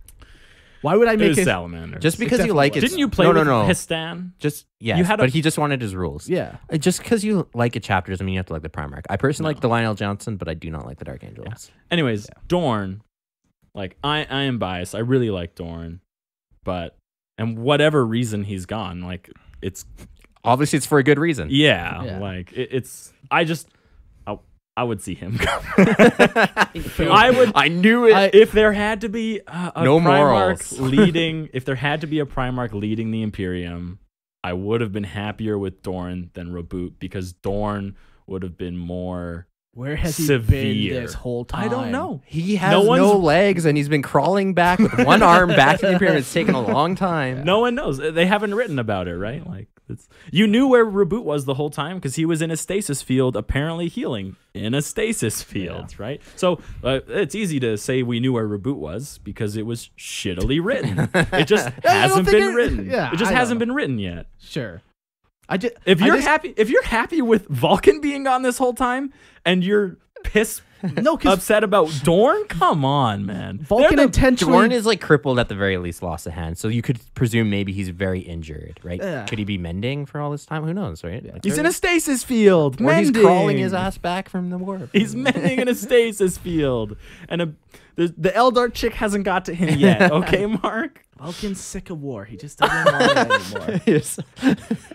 Yeah. He just I don't wants know. peace. Rogel Dorn, he should be dead. If it was me, he should be dead. Yeah. There's just no reason that he would be away for this long. He's too stubborn, too staunch of a defender. He is literally known as the Imperium's defender. So what has he been doing this whole time except doing his one fucking job? He that failed. He's loved. And he's not good enough at it anymore. He didn't fail, though. He did fail. No, he personally did not fail. He is He written, he defended has- the Imperium wait. successfully. Hold on. The Emperor dying is not on Dorn. Hold He on. wasn't there He to do does anything. take personal It Sure. is responsibility, because the Emperor though. charged him with protection of Terra and he to keep succeeded. him safe. And he did not. And Sure, given enough time, the whole thing is the Emperor made that gambit to teleport onto Horse's ship to end it because they were losing. Yes. By the way, Like Yeah, Dorn, yeah, I know. Dorn given enough time, would they have lost if they just did attrition? in the right? books, Dorn is Yeah. constantly saying we need to hold out until Reboute gets here. And Yep. he's like, that's all we have to do. and the Yep. whole thing. And Reboute just gets Silite, and now Dorn is like, we can't do it. We failed. That's what it's coming And his whole down thing with to. the pain glove and stuff, like he's very clearly guilt ridden. Yeah. About He what he 100% Did believes he he do the pain failed. glove? Yeah, he Yes. does. Yeah. He- Sure. He, Like there's very much a self-flagellation Yeah. theme with the Sure. Imperial Fist. So there's very much So he's just precedent. even the he's Black just Templar. been flogging himself in the Imperial Palace for 10,000 years. Sure, great. Okay, cool story, bro. Let's move on. I'm not done yet. Dorn, Okay, Dorn, no, go on. Dorn, Dorn. I don't know. Okay. I don't. You don't like Dorn. You don't have to. No, I like Dorn. I just think Why? they wrote him like he's dead, and now they're going back on it. At one No, point, they- it clearly states they- he died. Sure, but At one point- author in Black Library is not in all the codexes. It was his hand, and they always created this Sure, aura of but mystery around. the very is he first dead? Is time he not? he's written about dying, he's written about dying. Sure, and the first Primarchs, Lehman Russ was an Imperial Guard general, so you know. Yeah, no, I Here we know, are. but this wasn't Rogue Trader era. No, but it's This was still 1993? yeah, it's that's still not Rogue bad Trader. enough. It's still far enough and outdated enough that Sure, like I but definitely don't Just consider wa- that he's relevant. fucking dead. If he's dead, you keep him dead. No, I disagree. He was written that he was Not even dead. Sanguinius is dead, so. well. Oh. That I have a problem. Okay, tell us your Rogel Dorn thing. I feel like you're already in a bad state of mind, so you're just gonna piss on it anyways. So I actually agree with Eric. Of the top Primarchs to ever come back and kind of take a leadership position with the Imperium, Sure. Guilliman, Lionel Johnson, and Rogel Dorn all make sense. So Sure. Dorn is probably like my third choice. For Dorn, I would definitely have him being healing. I would have had him hacked apart by the Black Legion, but surviving because Primarchs are just like tough as hell. Yeah. So what he does is he ends up mending, maybe ends up on a mechanical world. I haven't worked out the details. Sure. Ultimately, when he does come back, he comes back with obviously a robotic limbs, almost like a mix between like an Iron Hands kind of feel with him now because he's had to compensate for all these lost appendages and stuff. Yep. Definitely missing probably all 4 limbs and maybe some facial reconstruction and stuff. Just throwing that out there for thematic elements. He's got scars. yeah. And some dreads. And he's crazy. He's a berserker. No. If you can't attack the body, attack the mind. Yes. And so he is very jaded over the years, over the declining Imperium. He's actually angry at the Imperium, and I'm kind of drawing from Black Templar lore and kind of the whole playing off of him and his split with Sigismund, where like he's almost becoming like Sigismund in that like he's taking on this very like angry crusader approach to the Imperium, like just angry that he failed, angry that the Imperium has failed, angry about everything, and he wears black obviously because that's sweet. Very much Darth Vader aesthetics going on here with the robotic limbs and Does like he give up the chainsword? yes. Finally. Finally. A red laser sword is what he now dons. No, and so yeah, like more I wanted to He get at carries a las cannon, but instead of shooting, it like projects. contains it Yeah, right at the exit. but It's red. That's right. ultimately I'm combining almost like a mechanical feeling, maybe ties with Mechanicus in with the Imperium kind of mix there, and like mostly his character is angry more so than the reasonable, level-headed version that we knew. That would make a pretty terrible master of the Imperium. Right. So he's used more as an enforcer, more of like you thought the Imperium was tyranny before. It's tyranny now, right? Yeah. That comes off. Like I'm not even attempting to recreate the Shining. Yeah, it's not about reason anymore. Humanity. It's about He's like now like punishing. we are doing it my way. Right, exactly. He's about punishment. He's about like No, it's a cool idea. I really like it. Yeah, the tyrant. Except for the fact that he died. sure. That's the only Okay, thing, yeah, like- that's fair. We should just but send a not- letter to that author. Hey, Like, hey, bud, can you like just confirm something for us? Yeah. No, like he could have been, when he gets trapped in the ship on the Black Crusade, he could have just been lost in the warp for 10,000 years. But to him, it was only a year. Could have only been 20 minutes, and then he's finally reemerged. And then on top of that, all the wounds and stuff that need to be repaired. Yeah, he could have been tortured for Right. 100 years or something like that. Yeah. The whole 10,000 years don't have to go through, because that's always the weird thing. Like, 10,000 years is such an incomprehensible amount of time. yeah. Unless you're in the warp, then he could have only been Like tortured. no for 50 surgery years. takes 10,000 years. Exactly. No repairs will take 10,000. No healing process should take 10,000 years. Once you're in stasis. Sure, but that makes sense though. But just So- naturally. Yeah, so I honestly don't mind that idea, except for that one 1993, which is highly suspect. I'm gonna find something else from 1993 and just like say, overwrite. Yeah. what you said. Yeah, and like Eric said, I didn't know about, like, Vulcan said, I'm going to go He's talk to my definitely brother. alive. Yeah, like, so that is the standing position, is that he's alive. Yeah. So shut up, Mark. I know. To me, it's just, if you're going to kill something, you keep it dead, but clearly Games Workshop has other priorities. Can I throw in my little Yeah. chapter? And it's called making a Rogoldorn model. Yes, sir. And selling it to all the people like me. Who will buy it, Yeah, regardless who of will how buy good it is. Yeah. Out of all the Primarchs, if I had to choose, I do like Reboute Guilliman and Rogoldorn the most, because they seem the most Normal. the most normal, the most like not just, like Layman Russ, he's a fucking wolf. Like, okay, He loves fighting and drinking. Right? yeah, like, and then Korax, Well, it's Odin, like, though. oh, he felt so guilty about his sons that it's like, no, you're this like crazy god super soldier, and you're letting minor things like that. Yeah. You send your sons to war every day to die, and sometimes you know that, but now you're upset that, I don't know. A bunch of them were sacrificed for a seems- greater cause. Yeah, it like, seems a like lot of Reboot them have and these- Dorn have accepted their understanding of their place in the and universe. they act like it too. Yeah. Like they act like they're intelligent. Like they act like gods, like super Yeah. soldiers. They like super understand where they beings. stand. Yeah. Yeah. So, I just want to go back to Dorn here for a sec. okay, what else you got for us? You know that chapter spinoff, the Iron Hand? Oh God. Yeah. I'm going there. Write a listener lore for that, Christian. Fine. Okay. Let's go to Ferris Wait, Manus. can I just say, with bringing Dorn back, there would be cool interplay with the Iron Hands. With Because Pergerabo. Dorn is now dressed in black and has metal hands. And I wrote a chapter thing Oh, on that's it. pretty cool. You got some metal hands there, guy. We'll follow you as our leader now. We are called the Iron Hands after all. I'm just saying, there's room there for something No, it that would be a cool that's supposed to successor be chapter, like, that's supposed to be like an ironic poetry, him losing his hand. Like the Iron Hands. Yeah, Imperial Fists. Yeah, It's but just- like he's given up his fist and he has adopted an iron hand. Just know I've written more Yeah. about this. That, like Mark said, we'll come back to this. Write a listener lore. We'll judge it unworthy then. Okay. Yeah. Deal. Or worthy. I don't know. I don't prejudge things ever. I am very Other than your ideas, unbiased. You're Christian. just reasonable. I'm nothing but reasoned through and reasonable. Through, yes. All right, Ferris Manus, dead. dead. Keep him dead. Well, So- actually, I wrote a little bit. No, I'm Last just kidding. time we seen him, he was slain by Fulgrim during the drop site massacre at the start of the Horus Heresy, who presented his head to Horus. His head was apparently eventually recovered by the Mechanicus, and they have it as a relic somewhere. It's probably a skull now at this point. Yeah, people have been saying like, oh, they now they can bring him back, and he's gonna have this cool robot body. No, sorry, his head was impaled. His brain's probably been smushed. Like It's been 10,000 Yeah. years. There's nothing there. Don't bring him back. I'm gonna go back to, if you kill somebody, keep him dead. Yeah, we don't need this to turn into like superhero comic books where nothing permanent happens Yeah. and the stakes are so low because That's nothing why I hate matters. comics. Yeah. Yeah. So we'll go to the last loyalist, Sanguinius. The last time we seen him, he was slain by Horus after refusing to join him during the Battle of Terra. And that was on Horus's Horus's flagship. flagship, Yeah. The He's dead. something vengeance. Vengeance, eternal strife of vengeance. Blood of vengeance. the moon. All I can think I about like is that, Dark Vengeance. No, And I that you like should that buy it people with me, right now Eric. are screaming at the podcast, but Yeah, I'm yeah. not going to tell them that I know what it is. I'm just going to That secret dies with me. What is it? Oh, fucking it says. So Sanguinius, he's dead. He's never coming back. they've been hinting. So dead. Yeah, they've been doing that where there's visions of him. Honestly, if they do that, I'm not one of those person where it's like I'm gonna burn my armies, but honestly, that would almost push me over the edge to just go solely recast. Like, never buy from Games Workshop again. Just buy third-party recast and just from make now up your on. own lore from now on.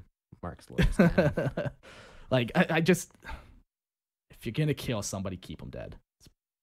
Otherwise, death loses meaning. Yeah, but the Vengeful Spirit, that's what it's called. Damn it, Erik. I pretty much I'd agree. like him to stay dead. It's pretty fairly obvious. Not much should survive Horus's blow. Yeah. And for 10,000 years, like, his warp's just been okay, or his soul's just been okay. No one has managed to snatch it up or anything. Yeah.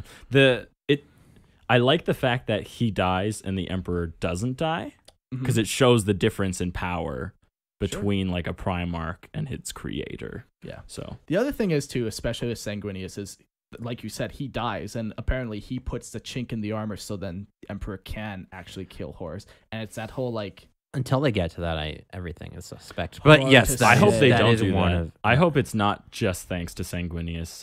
Sure. I would love all to see thanks all to those. Sanguinius. We have Sanguinalia. Yeah. Eric, It's I would very love to see all the propaganda like the feeling. Blood Angel players to be like, wait, it wasn't me. No. I think that would be hilarious. If they did bring him back as of current lore, it just would take away that whole sacrifice. It just It would all- undo. Like Yeah. it would And make even, it all like- meaningless. Yeah, exactly. Like the whole tortured Blood Angel thing, everything about the Black Rage. Yeah, so if he came back with the Black Rage Begone, then Right, exactly. Like, something that's so traumatic that it affects your generational sons. your And you're just like, genetic just kidding. It Yeah. was a joke. Yes. What What time is- do you have to work at, Christian? I got time still. He's got like half hour, right? Yeah. Okay. Well, I'm just thinking, do we do the traders now for another episode? Or if you leave halfway through, Erik, It's been 80 minutes at this point, almost an hour and a half. what are you feeling? Another episode? I haven't written anything for these guys. And the thing is, the trade of Primarchs. I'm pretty much They're- on board with. We know they're demon princes. Yeah. There's nothing additional. So maybe we'll just quickly go through it, and hopefully we can get to the end of topic discussion real quick. Well, we could just say that all of them are alive except for these. Yeah. So Like- that's the thing about all the demon Primarchs is they became demons. You can't kill them unless you true death them or whatever. Which is They're coming next back. to impossible. There's tons of examples, like Mortarion came back in M36, M41, M42. Magnus came back a couple times. Porto-Rabo came back at M42. Angron has Been M38, Yeah. M41, and currently again. Or no, sorry. Last time for Angron was M41, and he was banished for 100 years and a day. So that time has passed now. so he's coming back. he Come could back at show any up. time. Fulgrim, he was M31, M41, M42. Like, they've been making appearances this whole time. It's not that they're returning. They've always been doing Yeah. stuff. Yeah. They've been in the galaxy for hundreds of years. Logar, He's the only one Lorgar that actually hasn't come stayed back. in the warp. for 10,000 Yeah. years, yeah. But he has made a reappearance at M42. And this is when the Great Warp opens, the Great Rift opens, he makes an appearance, and he is now currently spreading the Word Bearer's word, the Great Evil, the Great Word. I don't know. I my just want to favorite. say, I would like to picture him as like a Sauron-esque, wearing a crown, all in black. He does have like a Mace. crownish model, like Yeah, or they've always image, yeah. depicted him with like having demons spike crown. I just Yeah. think that looks sweet. So like all of those ones, they're already doing Like stuff. grown out of his own bone, like his skeleton is But growing through a out of helmet. his skin. Yeah, but they're like Darth Maul, but also mixed with Sauron. Yeah, but it's like a tall spire-esque Yeah. crown. Yeah. Yeah. Well, it wouldn't be a real crown. Or like more. No, it would be something a crazy. bone. Right. And then the Um, ones that are dead. Alfarius and Omegon, which are the twin Primarchs. One was slain by Rogal Dorn during the Horus Heresy, and then Omegon was slain. Well, technically, that one's Alfarius because We don't know. Who knows? Was slain by Reboute Guilliman. So those two are dead. I want to say one of them is in jeopardy. I'll Yeah. just throw that out If- there. The whole Alfarius and Omegon, if one of them did come back, I wouldn't get No, into their entire thing has been intrigue. Yeah, and like even So- like they all call themselves Alfarius. Like, Yeah. Yeah. I killed Alfarius. Yes, This you would did be one kill of the few Alfarius. confirmed dead ones. If they were to come back, I'd be like, well, yeah, okay. I'm okay All with right. that. Conrad Cruz was assassinated by a Calidus assassin and Shim, and he allowed her infiltration, apparently wanting to die.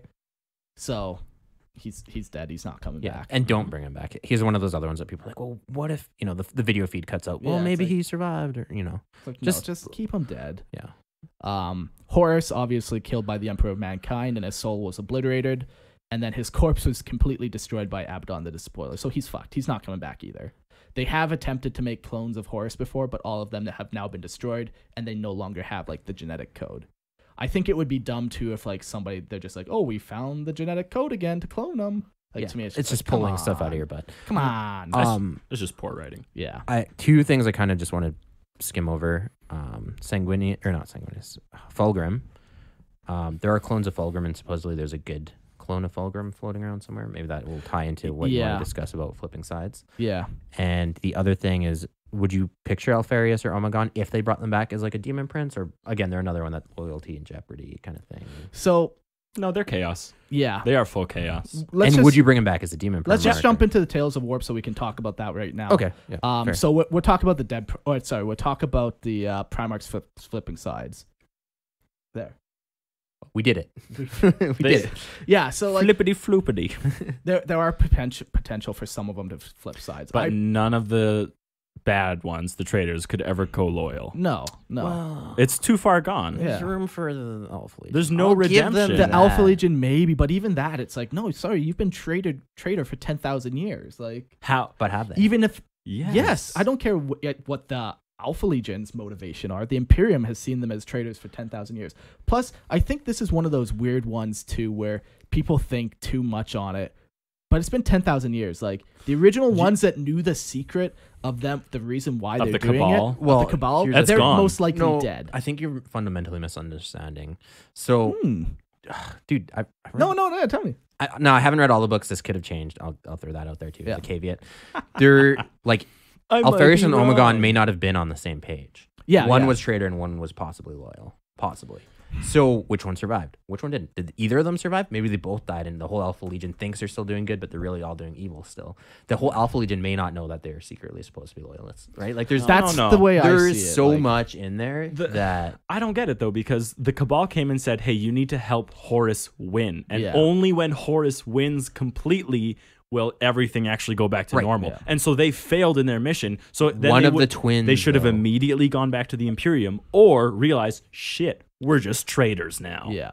And it's like, so if they couldn't have fixed it immediately, they're not going to fix it and now. Then also like their whole thing is they want the Imperium to die because there's like I'm just saying they wrote them so sneaky. Like I get it, it's a meme, I understand that, but it's super hard to pin down their motivations until an author straight up says something. So for their motivations I get it, but the motivations of the Alpha Legion specifically, like how many of them even knew about the but maybe he has like a secret cadre, or he comes back by himself and he's like, you know what, I'm switching sides, screw you guys. And then Imperium's like, and he comes back as a secret You're assassin. a demon now. No, you're not coming back. I'm just asking, would you literally picture him as a demon prince coming back then? All of the Primarchs I picture as a demon, or maybe at least like warp beings. Because I think it would be cool to have a corrupted loyalist that's not a demon prince too, right? A corrupted loyalist. I do not see that happening with the Imperium. No, not coming back as a good guy. I'm just saying coming back as a bad guy, but also not like supercharged demon prince. Just like still in his Primarch body. Sure. So that's not literally. I'm just asking about aesthetics at this point. Like, do you see him as a big ripped out? No, I see him as dead. Okay, moving on. He's fucking dead. All right. Would you see loyalist ones coming back as traitors? No. So here's the thing about the flipping sides. It would just ruin that. Whoever liked whatever chapter flipped, it would just be the biggest piss off. Like that. Yes. Just imagine. Games Workshop would never do it from a like friend point of view. They would never. Horrible. But if you were to conceivably think of some plot point in the story, I'm way more likely to see a loyalist turn traitor than I am ever to see a traitor. That seems so far-fetched. Sure. Like Layman Russ, he's in the warp. Like who knows what happens to him in there? Like could very oopsie easily- daisy. Now you love the Slanesh. Now you're a warp spawn, a Yeah. Primarch warp spawn. Slanesh, you love the Slanesh. yeah, but I noticed you're always licking yourself. You're not. but Mark, You're you licking are your nuts for a correct. long time there. You are correct in saying Games Workshop will never flip one to chaos. I just don't see that, That would ever never quite happen. happen. Even though there's been rumors floating around that they're doing that, I I do want to say, I agree. I fully agree with you. But I do want to say almost creating fan tension with your Primarch is kind of cool. Where you like, it doesn't invalidate your chapter. It just makes It does. Someone though, 'cause you if used if the to- Primarch falls. false. That is false, Eric. No, just because your Primarch falls doesn't mean you fall. And that's the Oh whole. shit! You're right. More than half of all of Fulgrim's Legion didn't fall to chaos. Tons of them. More than half. No. You are correct. There are tons of loyalists. I know they were all killed on Istvan. Not all of them, even right. Like that's what I'm saying. There is a precedent, and it could create a cool tension of like, oh shit, like the guy that we worshipped for so long is suddenly a bad guy, right? I'm just saying. I don't it's- think they'll it do could it. be cool. I don't think I they'll agree. do it. I agree with you. I'm just Yeah. saying, be open minded. well, I have My mind is we'll open, get into bro. more of that in a bit. An open mind is a fortress with its gates unbarred and unprotected. You fool. What about the unknown Primarchs coming back? So that's Wait, 3 and wait, wait. 7. No, that's 2 Just and like who- 11. 2 and 11. Who would you see flipping sides for the loyalists? Any of them. It doesn't matter which one. Yeah, You're good like, for all Who of could them? even flip? Yeah. Okay, that's all I want to know. If you had like a list, I of don't like, care well, these which ones are one. more likely. Well, these ones okay, are yeah, there's like one- really the only one I wouldn't see flipping is Vulcan because he has no warp interaction. No, but like Layman Russ. Rogaldorn. But no, but like even Lionel Rogaldorn, Johnson. like last scene he was on the black ship, Yeah. and eventually goes into the warp. So anytime you involve Or that they warp hammered interaction, demon nails into his head and Yeah. turned Yeah. him back. Jake Caddy can. Unless Vulcan, he's been guarding the webway portal for how long and been fighting demons for Yeah, 10,000 unless that. years. Yeah, of course. Yeah, but all the other ones, it's like Jesus. It's getting a little hostile. yeah, I could see any of them falling if 40K was meant to be a Yeah. story. Yeah, But it's not. absolutely. If there was supposed to be betrayal and Yeah, like, sure. but they already wrote the big Incest. betrayal, right? Yeah, exactly. Love. Game of Thrones. Yeah. Eh, A yeah. wall. The White Walkers. Yeah. Yeah. Like if Primarch's flip side, then it's going to be Horus Heresy 2, and we don't need Yeah. that. Electric Boogaloo. We don't need that in 40K. So the unknown Primarchs, would you like to see them come back? I truly hope they're dead and they stay dead. Sure, absolutely. I never agree. want to see them again. I don't want to That's your know answer. anything about Yeah. them. I don't know why. I people, really hope they never write anything else about except them. what they're doing currently, where it's like, oh, they got a statue here, and people are like, oh, that the blah, and then you're just like, you fucking shit idiot. How dare you? What did you say? A shit idiot. You know? I agree, but I also did write my own my own unknown Primarch. Are you surprised, Mark, that he did that? Only because I'm so trusting in a good person, and I I do don't. betrayed every time. No. I don't even mind people writing stuff about them, but it always Yeah. needs to end with death, destruction, and fire. Like, Sure. Before, during the Great Crusade.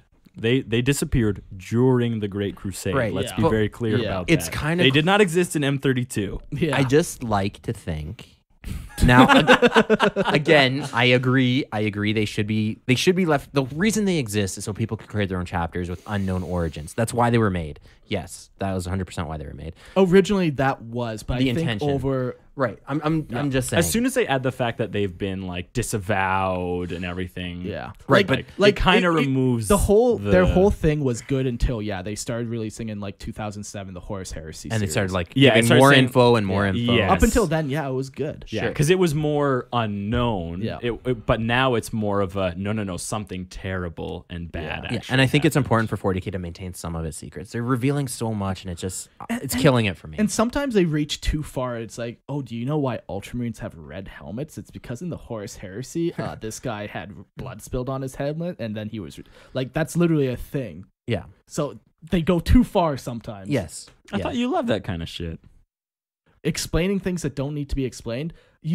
Okay, Well, the what red, is it- no, what's- the red helmet. It's like they color code their shoulder pads. Why would the helmet be this big significant? like they color code everything? Sergeants have a skull on their head. Why would it not have a different color? Like it's explaining something that doesn't not need to be explained. It's just like Star There's- Wars, like I don't know. midichlorians and the Force. I guess that's how I feel about a lot of the minutia. Is I feel like a lot of it doesn't I don't care how many exact Marines are in Sure. your chapter. To me, it's what's the difference between that and 5 less or 5 more? Sure. That's just an arbitrary. Well, one number. follows the I- codex and one will you're get you right, Eric. exterminatist. Yeah, and You're right. That's I how- do like minutia. Yeah. I do like details. I guess that's like just that. where you draw the line. yeah, it's explaining details. But like it's like if everything in your life. So you like to know that sergeants wear red helmets. You just don't need to know The that there's origin a of that specific I don't need to reason, know other why- than the fact that it's just this is how we do it. yeah, I don't need to know that the first company paints their shoulder trim white because the first veteran was a white guy. Like that, Or like I don't white need to haired know or that, something. you know? Or he Like- fell in a white Yeah. puddle. Yeah, like that's just Yeah. too much Okay. explaining. And it also takes away agency from people, like, you know, where is every act Sure. in your life If like you're- dictated by some crazy origin story, Eric? The reason you're, you know, Yes. the reason you cut your hair the way you do. Yes. Okay. Well, you're special amongst many. No, you but- are right that it removes agency, because if you were to make an Ultramarines army now and ever not do red helmet, someone could call blasphemy and heresy, because how dare you dishonor this original hero of the 10,000 Imperium. years legacy of Yeah. him. Yeah. I mean, that's a bad example with the Imperium because they are traditionalists to the core. But I get what you're pointing at there. So unknown ones, we definitely don't want to see him back. We definitely don't want to even know what happens to him. We don't want to know I don't anything want to know about who you them. are, who your kids are. Keep it a Yeah. secret. Yeah. Except I kind of wrote it. But moving on. So we talked about dead Primarchs. We don't think anyone that's been killed, including Rorgel Dorn, should come back. I love Eric's look. No, This shit right here. This shit right here. That's why I cry. That's why I cry at night. Every night. so the one weird distinction is they specifically say like Horus's soul has been destroyed, where they don't say that about the other Primarchs. It's a very strong distinction. He has been obliterated by the Emperor, From So and existence. every single one of his clones has failed miserably. Yeah. So it's one of those weird things. where it's Cloning like, is man, interesting, first of all, in 40k, Yeah. but we don't need to get into that now. Question, hold on. Abaddon. Yeah. Yeah. Is he a clone or no? Rumored, Yeah. Right. not confirmed. And is that something we want to keep a rumor? Yep. I kind of would be okay with it. I don't like lesser beings like taking on Do Primarchs. you know like the whole thing about cloning in 40k? It's a pathway to When one- abilities some No, consider like- unnatural. So cloning has been around for a long time, right? yeah, But it seems that every time the Imperium attempts to clone, or humans really, the Afro strain and all that. they're described as being born under like a black star, Yeah. and that everything they do is fated to fail horribly. Yeah. And there's no I think it's almost like the logical galaxy or the explanation. warp trying to correct itself because you shouldn't exist. And I love that idea of it. And if Abaddon, so Abaddon is like one of the strongest characters ever. Sure. Like he is like Like the there's most Primarchs, forceful. Abaddon. Yeah, 100%. Wait, And like, what order was that in? Doesn't matter. but Abaddon is like one of the strongest willed, one of the like Yeah. he's a fierce character, right? And they write him very well like that. But if he was a clone born under this lucky star, everything Unlucky is star. Yeah. unlucky star. Sorry, yes. Yeah, and yeah, everything is doomed and fated to fail. But because That's why of the the 13th strength, Black Crusade. I was gonna say because of the no, but those strength, were all successful. because of the strength of his will, like he continues to fight his destiny, and his destiny is to fail. Sure. Always, right? And I kind of like toying with that idea when I think about Abaddon specifically. But I don't. If they leave it unconfirmed as a clone, I'm also totally okay with For that. sure. I think again, back to those mysteries that we don't need answers for Yeah. everything. Leave some mysteries. Yeah. So dead Primarchs, if they did bring them back, they're gonna pull some soul shenanigans. I'm not gonna be happy with it, but it's not the first time They've like that's literally what happened to Reboute Guilliman. He was killed. They put his soul back in his body. Like Did they call that like a Rubicon as well? No. It's kind of similar to the Rubicon Primaris. a little bit, but very different. Yeah, no, it is. It's both similar and nothing alike. Yeah. No, there's like an aspect of similarity in the fact that But they they don't- kill you.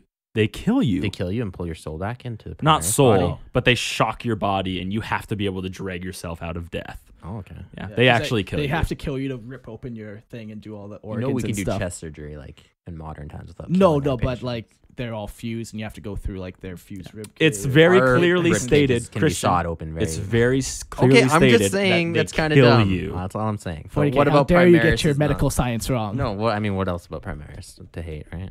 Yeah. I don't know. I think it's another let- reason. That's a train. That's a train. I don't want to. I wish that they put someone in past, like someone important passing the Rubicon who dies. That's what I want. I yeah. would They need love a- to they see need that. a like new Dante hero would be a lineup. good. Dante would be amazing. Imagine how devastating that would be to lose him. Yeah, And it's like Dante finally gets his wish. Dante does not have the will to pass the Rubicon. No, he does not. He's desperate to die. Yeah. Please let him die. No, I kind of like his tortured soul. Who I would have killed is who's the Ultramarine? Calgar? Calgar, yeah. That would have been. He's that would so have been a useless blowback. now. Yeah, he's useless now. Like his character's being subverted by Guilliman. No, it coming totally back. would have been interesting to see. You could have his killed him and death, no too. one would know. Yeah. Right? Like, Yeah. and it would be kind of a tragic end to a great hero, right? Like, Yeah. Almost any of the named characters, I would have been like, man, that's so crazy that they killed them. That's Yeah. awesome. Yeah, would have been very happy, very satisfied with it. Yeah. But you'd been satisfied. let's go on to the next talking point. Okay. So Don't get too rushed because of me. Still got. why? Carry on. We're Carry talking on. about Primarchs. As We you don't were. need to go down the Primarchs rabbit trail. That's very true. Like Primaris Psychers? those are okay. No, those are fine. I like Those that. okay. We're Those are into Imperial Guard, those. Yeah. So, should they be brought back at all? And we're all at this table very much on no, they should not be brought back. The loyalist ones. There's a big thing I think a lot of people misunderstand, especially new people, about 40K. And this is also a shift GW is taking, is 40K originally was not meant to be a story. It should not be a story. It's a setting. It's a setting. You can tell stories in the setting, but ultimately those stories have to not affect the setting. Yeah. So anytime you include Primarchs into it, now the story involves Primarchs. If it doesn't involve a Primarch, that story is not worth telling.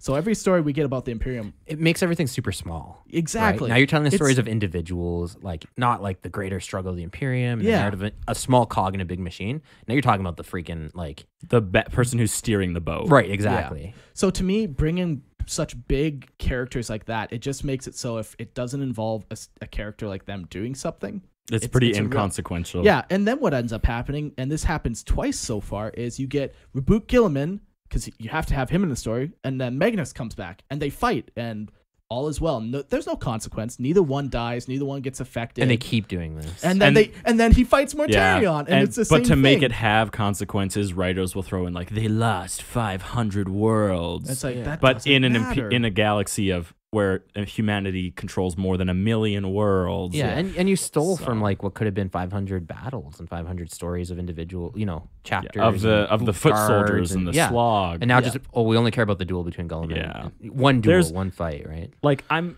not like I like heroes. I like the idea of these, but I preferred them in 40K as these beings that we aspire to honor. Mythology. Yeah. Yeah, I liked it better that we like the Imperial Fists. They fought to honor the memory of Rogel Dorn, right? Yeah. And they wanted to do right by him, so they would die willingly to do what he would do. And I liked that idea of like we don't know what our Primarch is thinking, we don't know anything. We're just trying to interpret their thoughts exactly. in the future. Yeah, and I like 10,000 years into the future. Yeah. Like and I definitely preferred a place where Primarchs didn't exist in a day-to-day setting. yeah, exactly. Unless they're demon Primarchs. Also, Yeah, of that's course, different. demon Primarchs because you can just banish them. That's the thing. You can banish them. So And it doesn't kill them; it just takes them out of your story for a while, right? Yeah. Like Yeah. it's a good reset button. Hold on. Yep. Just also on what you said about like the memory of the Primarchs and stuff. There's also that like aspect of like how much is true to the Primarch story and how much is mythology built up over time, which I Yeah. like too, right? Like, do we know that they were really yeah, these like godlike I just beings? remember Do me they have and you, flaws? Christian, like before the Horus Heresy was written, we would have hour-long conversations about the Primarchs, even though we only had one sentence on them. to go on, right? And it's Yeah. like now we know so much about them, and like what we know about them lines up with what 40K people know about them. yeah, It's exactly. It's just- so perfect, and even on top of that too, it's like, I'll come back to me. I just lost my train of thought. Primarchs in Horus Heresy and 30K were amazing. yeah, that's their place. They had a place in And that at time, yeah. I was gonna say, In memory. Yeah, they I- were never supposed to be in 40K. I can also say when you dive too much into their minds and stuff, they almost become less godlike, and like even like how they should It's- be, right? So that's a thing like they that get a lot very of petty and they get very This not. is Yeah. a problem that a lot of people who write transhuman beings have.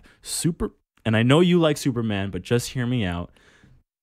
Authors try and make Superman relatable to humans, and I don't like it. Yeah. I wish he was You alien. misunderstand Superman, but what you want to read is Watchmen. All I'm saying is that I don't want to understand the mind of a being that I can't It's not even the same comprehend. race as you. Like I right, just so that's why you should read Watchmen. I ha- And Christian, Dr. just Manhattan saying is that exactly there's a what you're trying to lot describe. of or even the boys, right?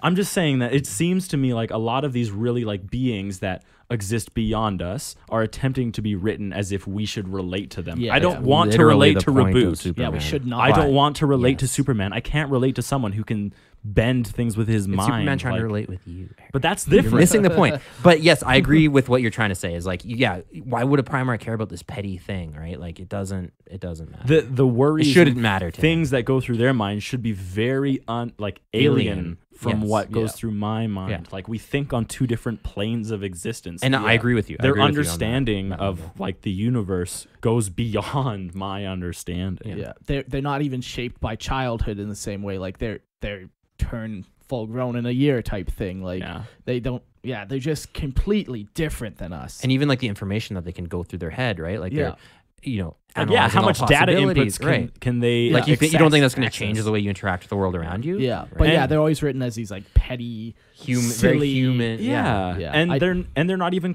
it's not like they even came from a natural creation. Like, Yeah. We don't share anything in common with these beings. They're not humans. No. I not will at add all. one silver lining is maybe I'm giving GW too much credit, but they share a lot, I think, with Olympian gods, who, like, in modern conceptions of godhood, you're supposed to be above everything, but Olympian gods were very petty and were very human ultimately. And it could be GW taking from that inspiration. Also, kind of, wait, just let me finish. And also, kind of like kicking down Primarchs a notch of being like, maybe they are more human than you realize. And it's like they're bred from a flawed stock, so their flaws are But they aren't bred, man. magnified. I'm just saying, I'm trying to give credit. I'm silver lining it. I agree with you. I fundamentally agree with you. I don't like the way they're portrayed, but I'm trying to add a maybe more nuanced approach. Maybe I'm giving GW too much credit. That's all I'm saying. So they are bringing him back. They Yes. brought back Roboute Guilliman. They're gonna bring At- back others. They're gonna bring back others. At this point, though, what if they stopped here? Would you be okay with just Roboute Guilliman back, or now that they have unleashed that cat from the bag, you want it to I would- scratch your face fully? More. More. Yes. Hurt no. me more. At So this now that's point, been released. I you're- want Dorn. Yeah. Like I'm waiting And that's what for they Dorn want to come everyone out. to do. Everyone Yeah. who has like a champion. Like they got me good, Yeah. right? Like it's They got you right by the balls. as much Yeah. as I'm like maybe whining about it. In the end, I am going to buy Dorn when he comes Please out. do it, GW Daddy. Yeah. I want to say my big thing with 40K was always that it was supposed to be a status quo thing. And now that they've ruined that status quo, now they have to rebalance. And that necessitates. What's bringing ruined the status quo? back- Like everyone was Who kind holds of. the power balance? No one does. That was the That's point. the status quo. Right. That was the point of. But you said they ruined it. They ruined it by introducing one side with these massive advantages, like a freaking Primarch So they that tips the scales in their favor. But they've been doing that for a long time. They've been saying demon Primarchs come out for a very long time. Sure, but there was a way to restrain them, like you said, because they're now tied to the warp. They are more strong, but they're also weaker in the regard of like you can get rid of them. Am I wrong? If you Am know I how to crazy? get rid of them, it's easy to get rid of them. No, sure, but I know what you're saying. Like I'm saying, like Yeah, the yeah. whole thing about it was because it's a tabletop game and every faction should have a reason to exist and be competitive, right? Like no one's gonna. That's the whole problem with the Tau, right? Is that they're meaningless or nothing on Yeah. the grand scale. So if your the faction Imperium coughs and they Right, disappear. exactly. So if your faction has this like godlike creature who could theoretically unite the entire Imperium and just steamroll everyone else, and same for Chaos, if they had a Primarch that was so Yeah. godly that it that- ruins the status quo. Yeah. That's a 'cause- good point. A fractured Imperium was necessary. And Yeah. now that Reboot is back. Like the Imperium Like- before Reboot, people might assume that it was united, but it wasn't. The at infighting all. kept it from moving Yes. forward. And now Reboot is supposed to Iron Fist away all of that. And like just one, I don't think one Primarch can do it. Roboute can't do it alone. But next you get Lionel Johnson. if you got Now all the Primarchs together, there should Russ be no comes reason back, for right? even a Yeah. couple of them, yeah, then it's just gonna be too much. And then yeah, like what is even the orcs gonna do? Now you have to come up with So- fucking Primorcs for them. Yeah. Oh, so I will I say really that's how you have to hope rebalance. I don't just want all the Primarchs back. I want every race to have like a Primarch level creature. I hate I know that. Mark I hates swear that. to God, if I they- know.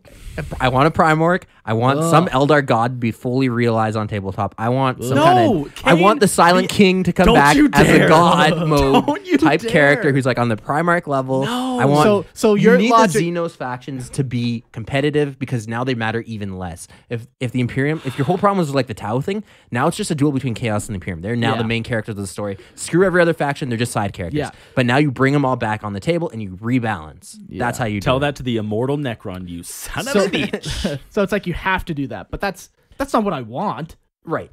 That's horrible for everything. That's my way of fixing it, and that's But also I can to write me- more lore to on me all. Or that you can just ruin- kill Reboot. Yeah, to me that ruins the setting way more because now you have even more singular characters, and we're going to jump into our next point of Hero Hammer. You like that segue? I set that up for you. Just knocked it out. Bam. Do it. Now I'm going to ruin it. Now drop it. Hey guys, I'm Trevor Buzak. Oh my god! His mind is broken. If you can't attack You guys the want to talk body- about heroes? Trevor Buzak is the man to talk about. Yeah, it turns the game into Hero Hammer. Yeah. So unfortunately, that is the case.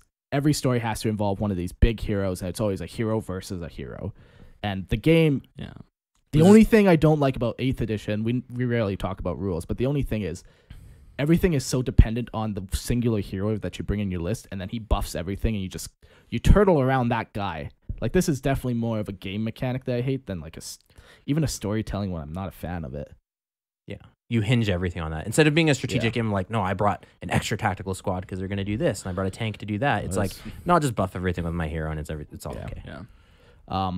So for Hero Hammer, this is how I would like to fix this whole. The big thing about Hero Hammer is they always make these heroes fight each other.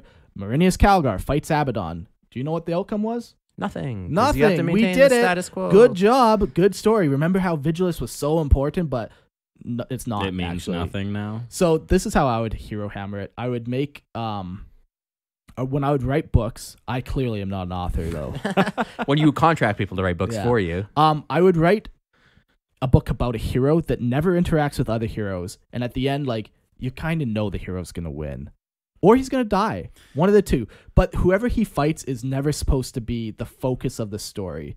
Like, You can have, like, it doesn't have Just- to be 1v1 all the time. yeah, Stop it. you can Stop it. make up other adversaries that. Or even like a are- horde, right? Like, his challenge is fighting the horde, and Yeah, I loses know. or wins, or his challenge is his personal struggle with alcohol, and he loses or he wins, right? Like, His challenge is whether he should leave his children or not. Yeah. He loses Yeah. or wins. Yeah, I don't know. It's just too often you get these name characters that just do every little thing and in they the galaxy, and they find each other, and they somehow it just makes everything small again, right? Like, yeah. If Christian left this garage and wanted to hide, I would never find him. I would never be able to find him Within the city, even. Within the neighborhood. within my yard. Even there's a lot of snow out there. Yeah. So Hero Hammer, I do not like that. And when you bring back the Primarchs, it just turns into that even tenfold more. I agree with you. I don't think you need to escalate it to where every race needs a Primarch level, because that will, again, if you don't do that, it does restrict the size. It opens up the size of the galaxy again, because Yeah, you could exactly. say man, we just haven't gotten contact with our superhuman being. Yeah, just wait till we So, do, and then Yeah. like you can counter that with technology. Yeah. Oh, the Tau have now upgraded their pulse rifles that can hurt a Primarch. the Tau would be the only ones that I'd give the exception to, unless they had like a whole AI god mode Necron thing have that took woken over all up their battle more. suits. A bada boom, bada bing. Yeah, more of the. Do you know their how many technology Necron of worlds have Silent opened? King, though. None. I want to bring There's Silent King. no Necron worlds compared to how many there were. Everything is a Tomb World, Christian. you don't know that yet, but it's true. Yeah.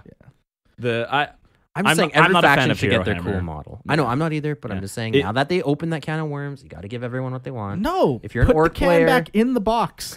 Put it away. Seal it in case it's Oh, in we concrete. ruined it. Let's throw ruin it it in the more bay. instead of fixing it. Like, if you're gonna go do something drastic. But to them, this is like phase 3, right? Like, release all the Primarchs, let Yeah. every person have like their Yeah. big man. I'll Right, but why do you that. get to be special, Eric? Why do Imperial Fist say I'm No, no, no. exclusively an orc player? No, I agree You get your that- Primarch, and I'm like, well, what the heck? I think I just that's get what Games Gazgul? Workshop is going to Like- do. I do think Games Workshop Oh, will yeah. inevitably release like a Primarch esque level character to every army, and I don't like funny it. that we Xenos get models. Hey, you guys are hilarious. Remember that one time every race gets something for the Psychic Awakening, and Tau are like, yeah, sweet, we're gonna get a Psyker. We get Shadow Shadows, Primaris Shadow Sun. She has a fucking nose. No other Tau has a nose. She has a nose. She's got 4 arms.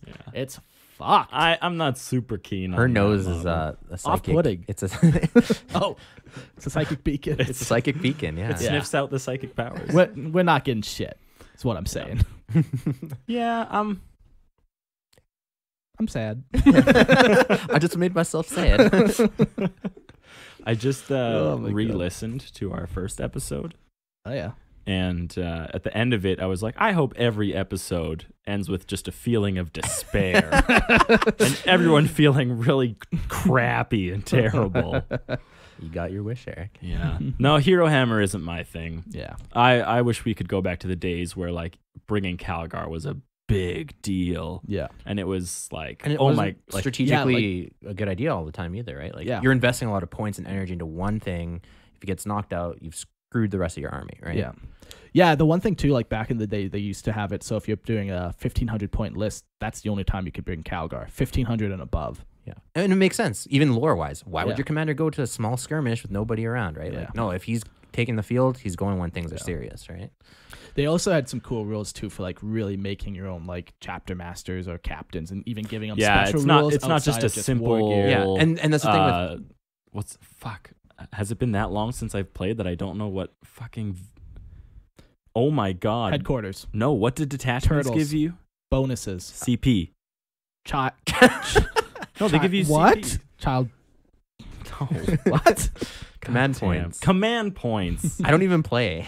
Yeah, I don't know why that was coming to my brain, but yeah, like now you just pay a CP, and now you're a chapter master. Yeah, like yeah. before it was so much cooler. Yeah, and that's the thing. They're taking away from that because they want you to buy their hero models. Yeah. Yeah. So they don't want you to create your own, right? Yeah. And again, that was the thing about 40K. You create your own chapter, you create your own heroes. You create your story. Right, Yeah, exactly. your story, not Not- GW's story. I'm going to bring Guilliman into every fight I Yeah, ever you take. like Games Workshop gave you the setting. Now write your Now you play in you it. write your army. Yeah, it's your playground. yeah. So And Um, now they're adding more bars and Yeah. bars, so now you're jailed in. And So I wonder if we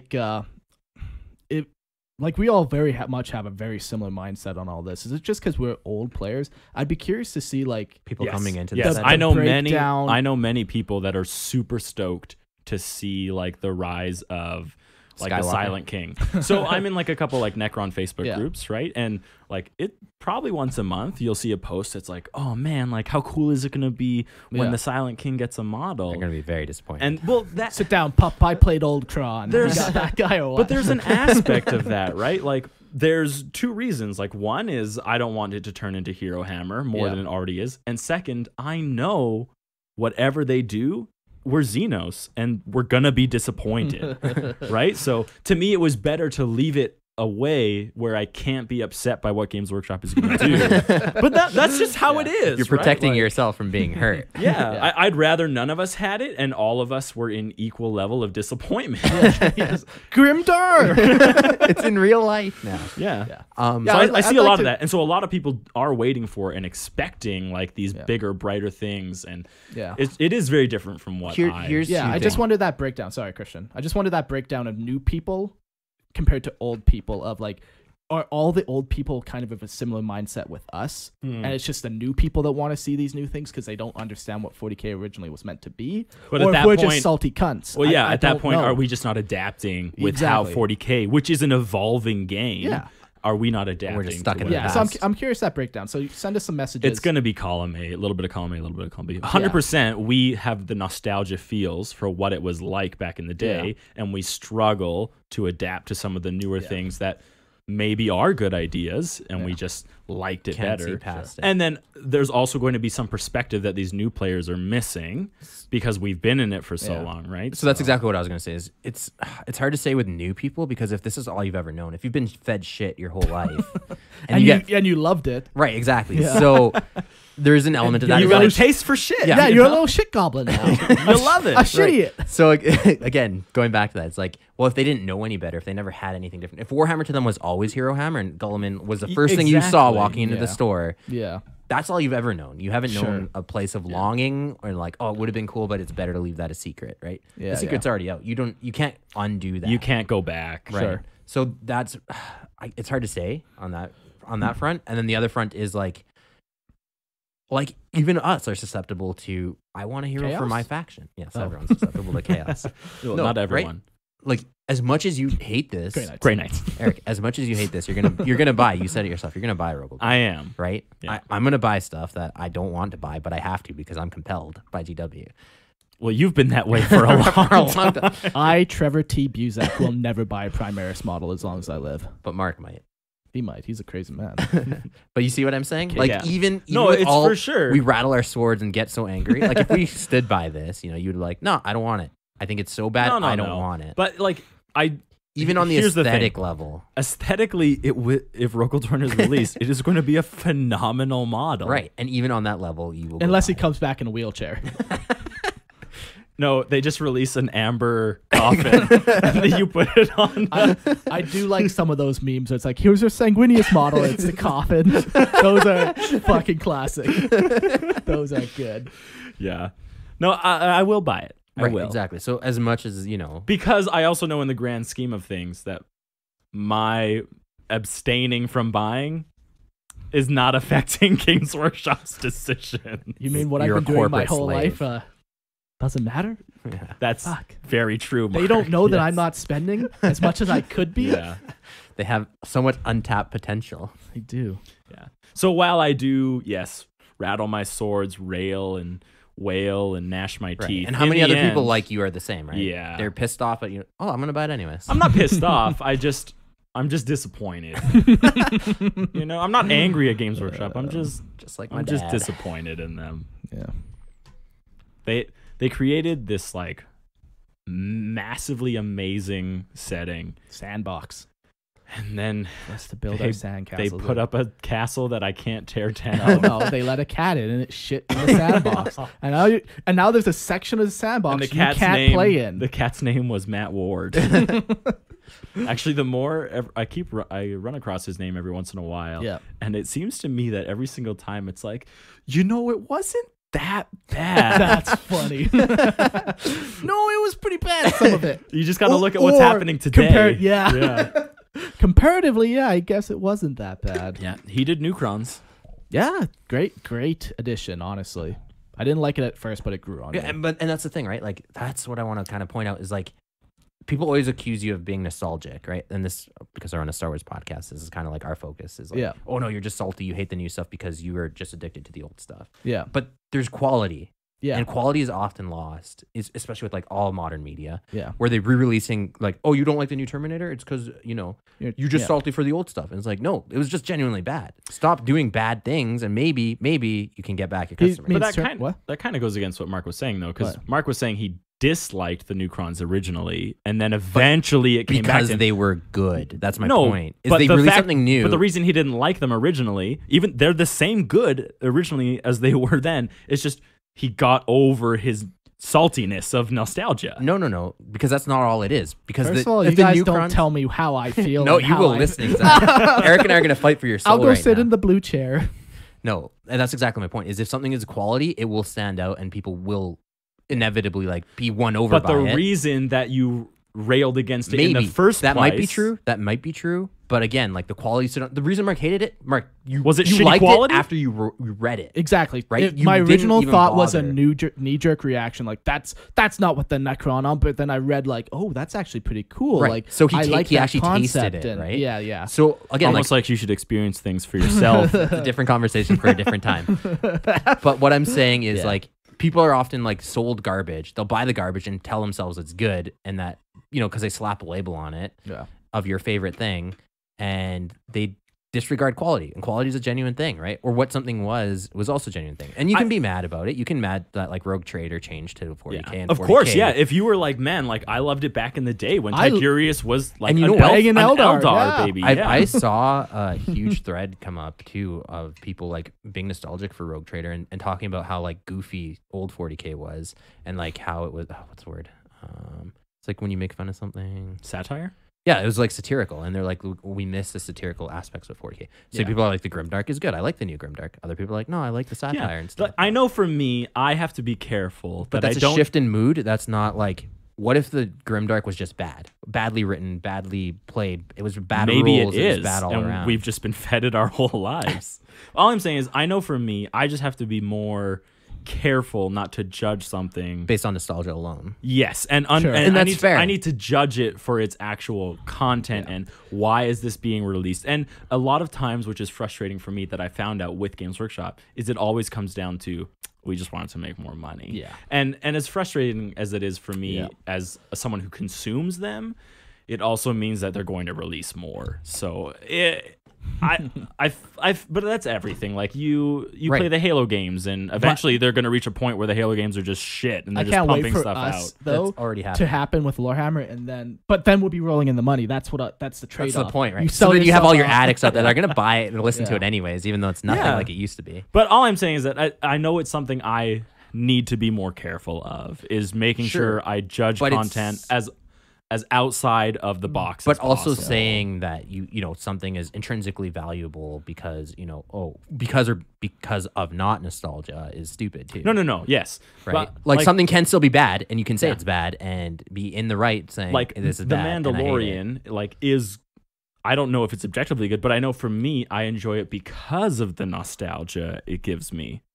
Right. And like there's like I don't know if I can objectively say it's good or bad, but I know like okay, like I enjoy it because it makes me feel like I'm watching like the episodes 4, 5, and 6, right? Like, and so like nostalgia can still be a part of your judgments. I just don't want it to be my only criteria. And that's fair, and I agree with Yeah. that. But again, quality is still a substance. Well, it's something that's substantial that people are just Yeah. like ignore it. But what because you're a is weighted nostalgic as veteran. quality is still changing constantly from our All generation right, to we're the not next going to get into the generation. philosophy of this because I'm gonna. All I know is Baby Yoda meme of the decade. It's That's all I know. Baby Yoda's pretty great. No. Baby Yoda 2020.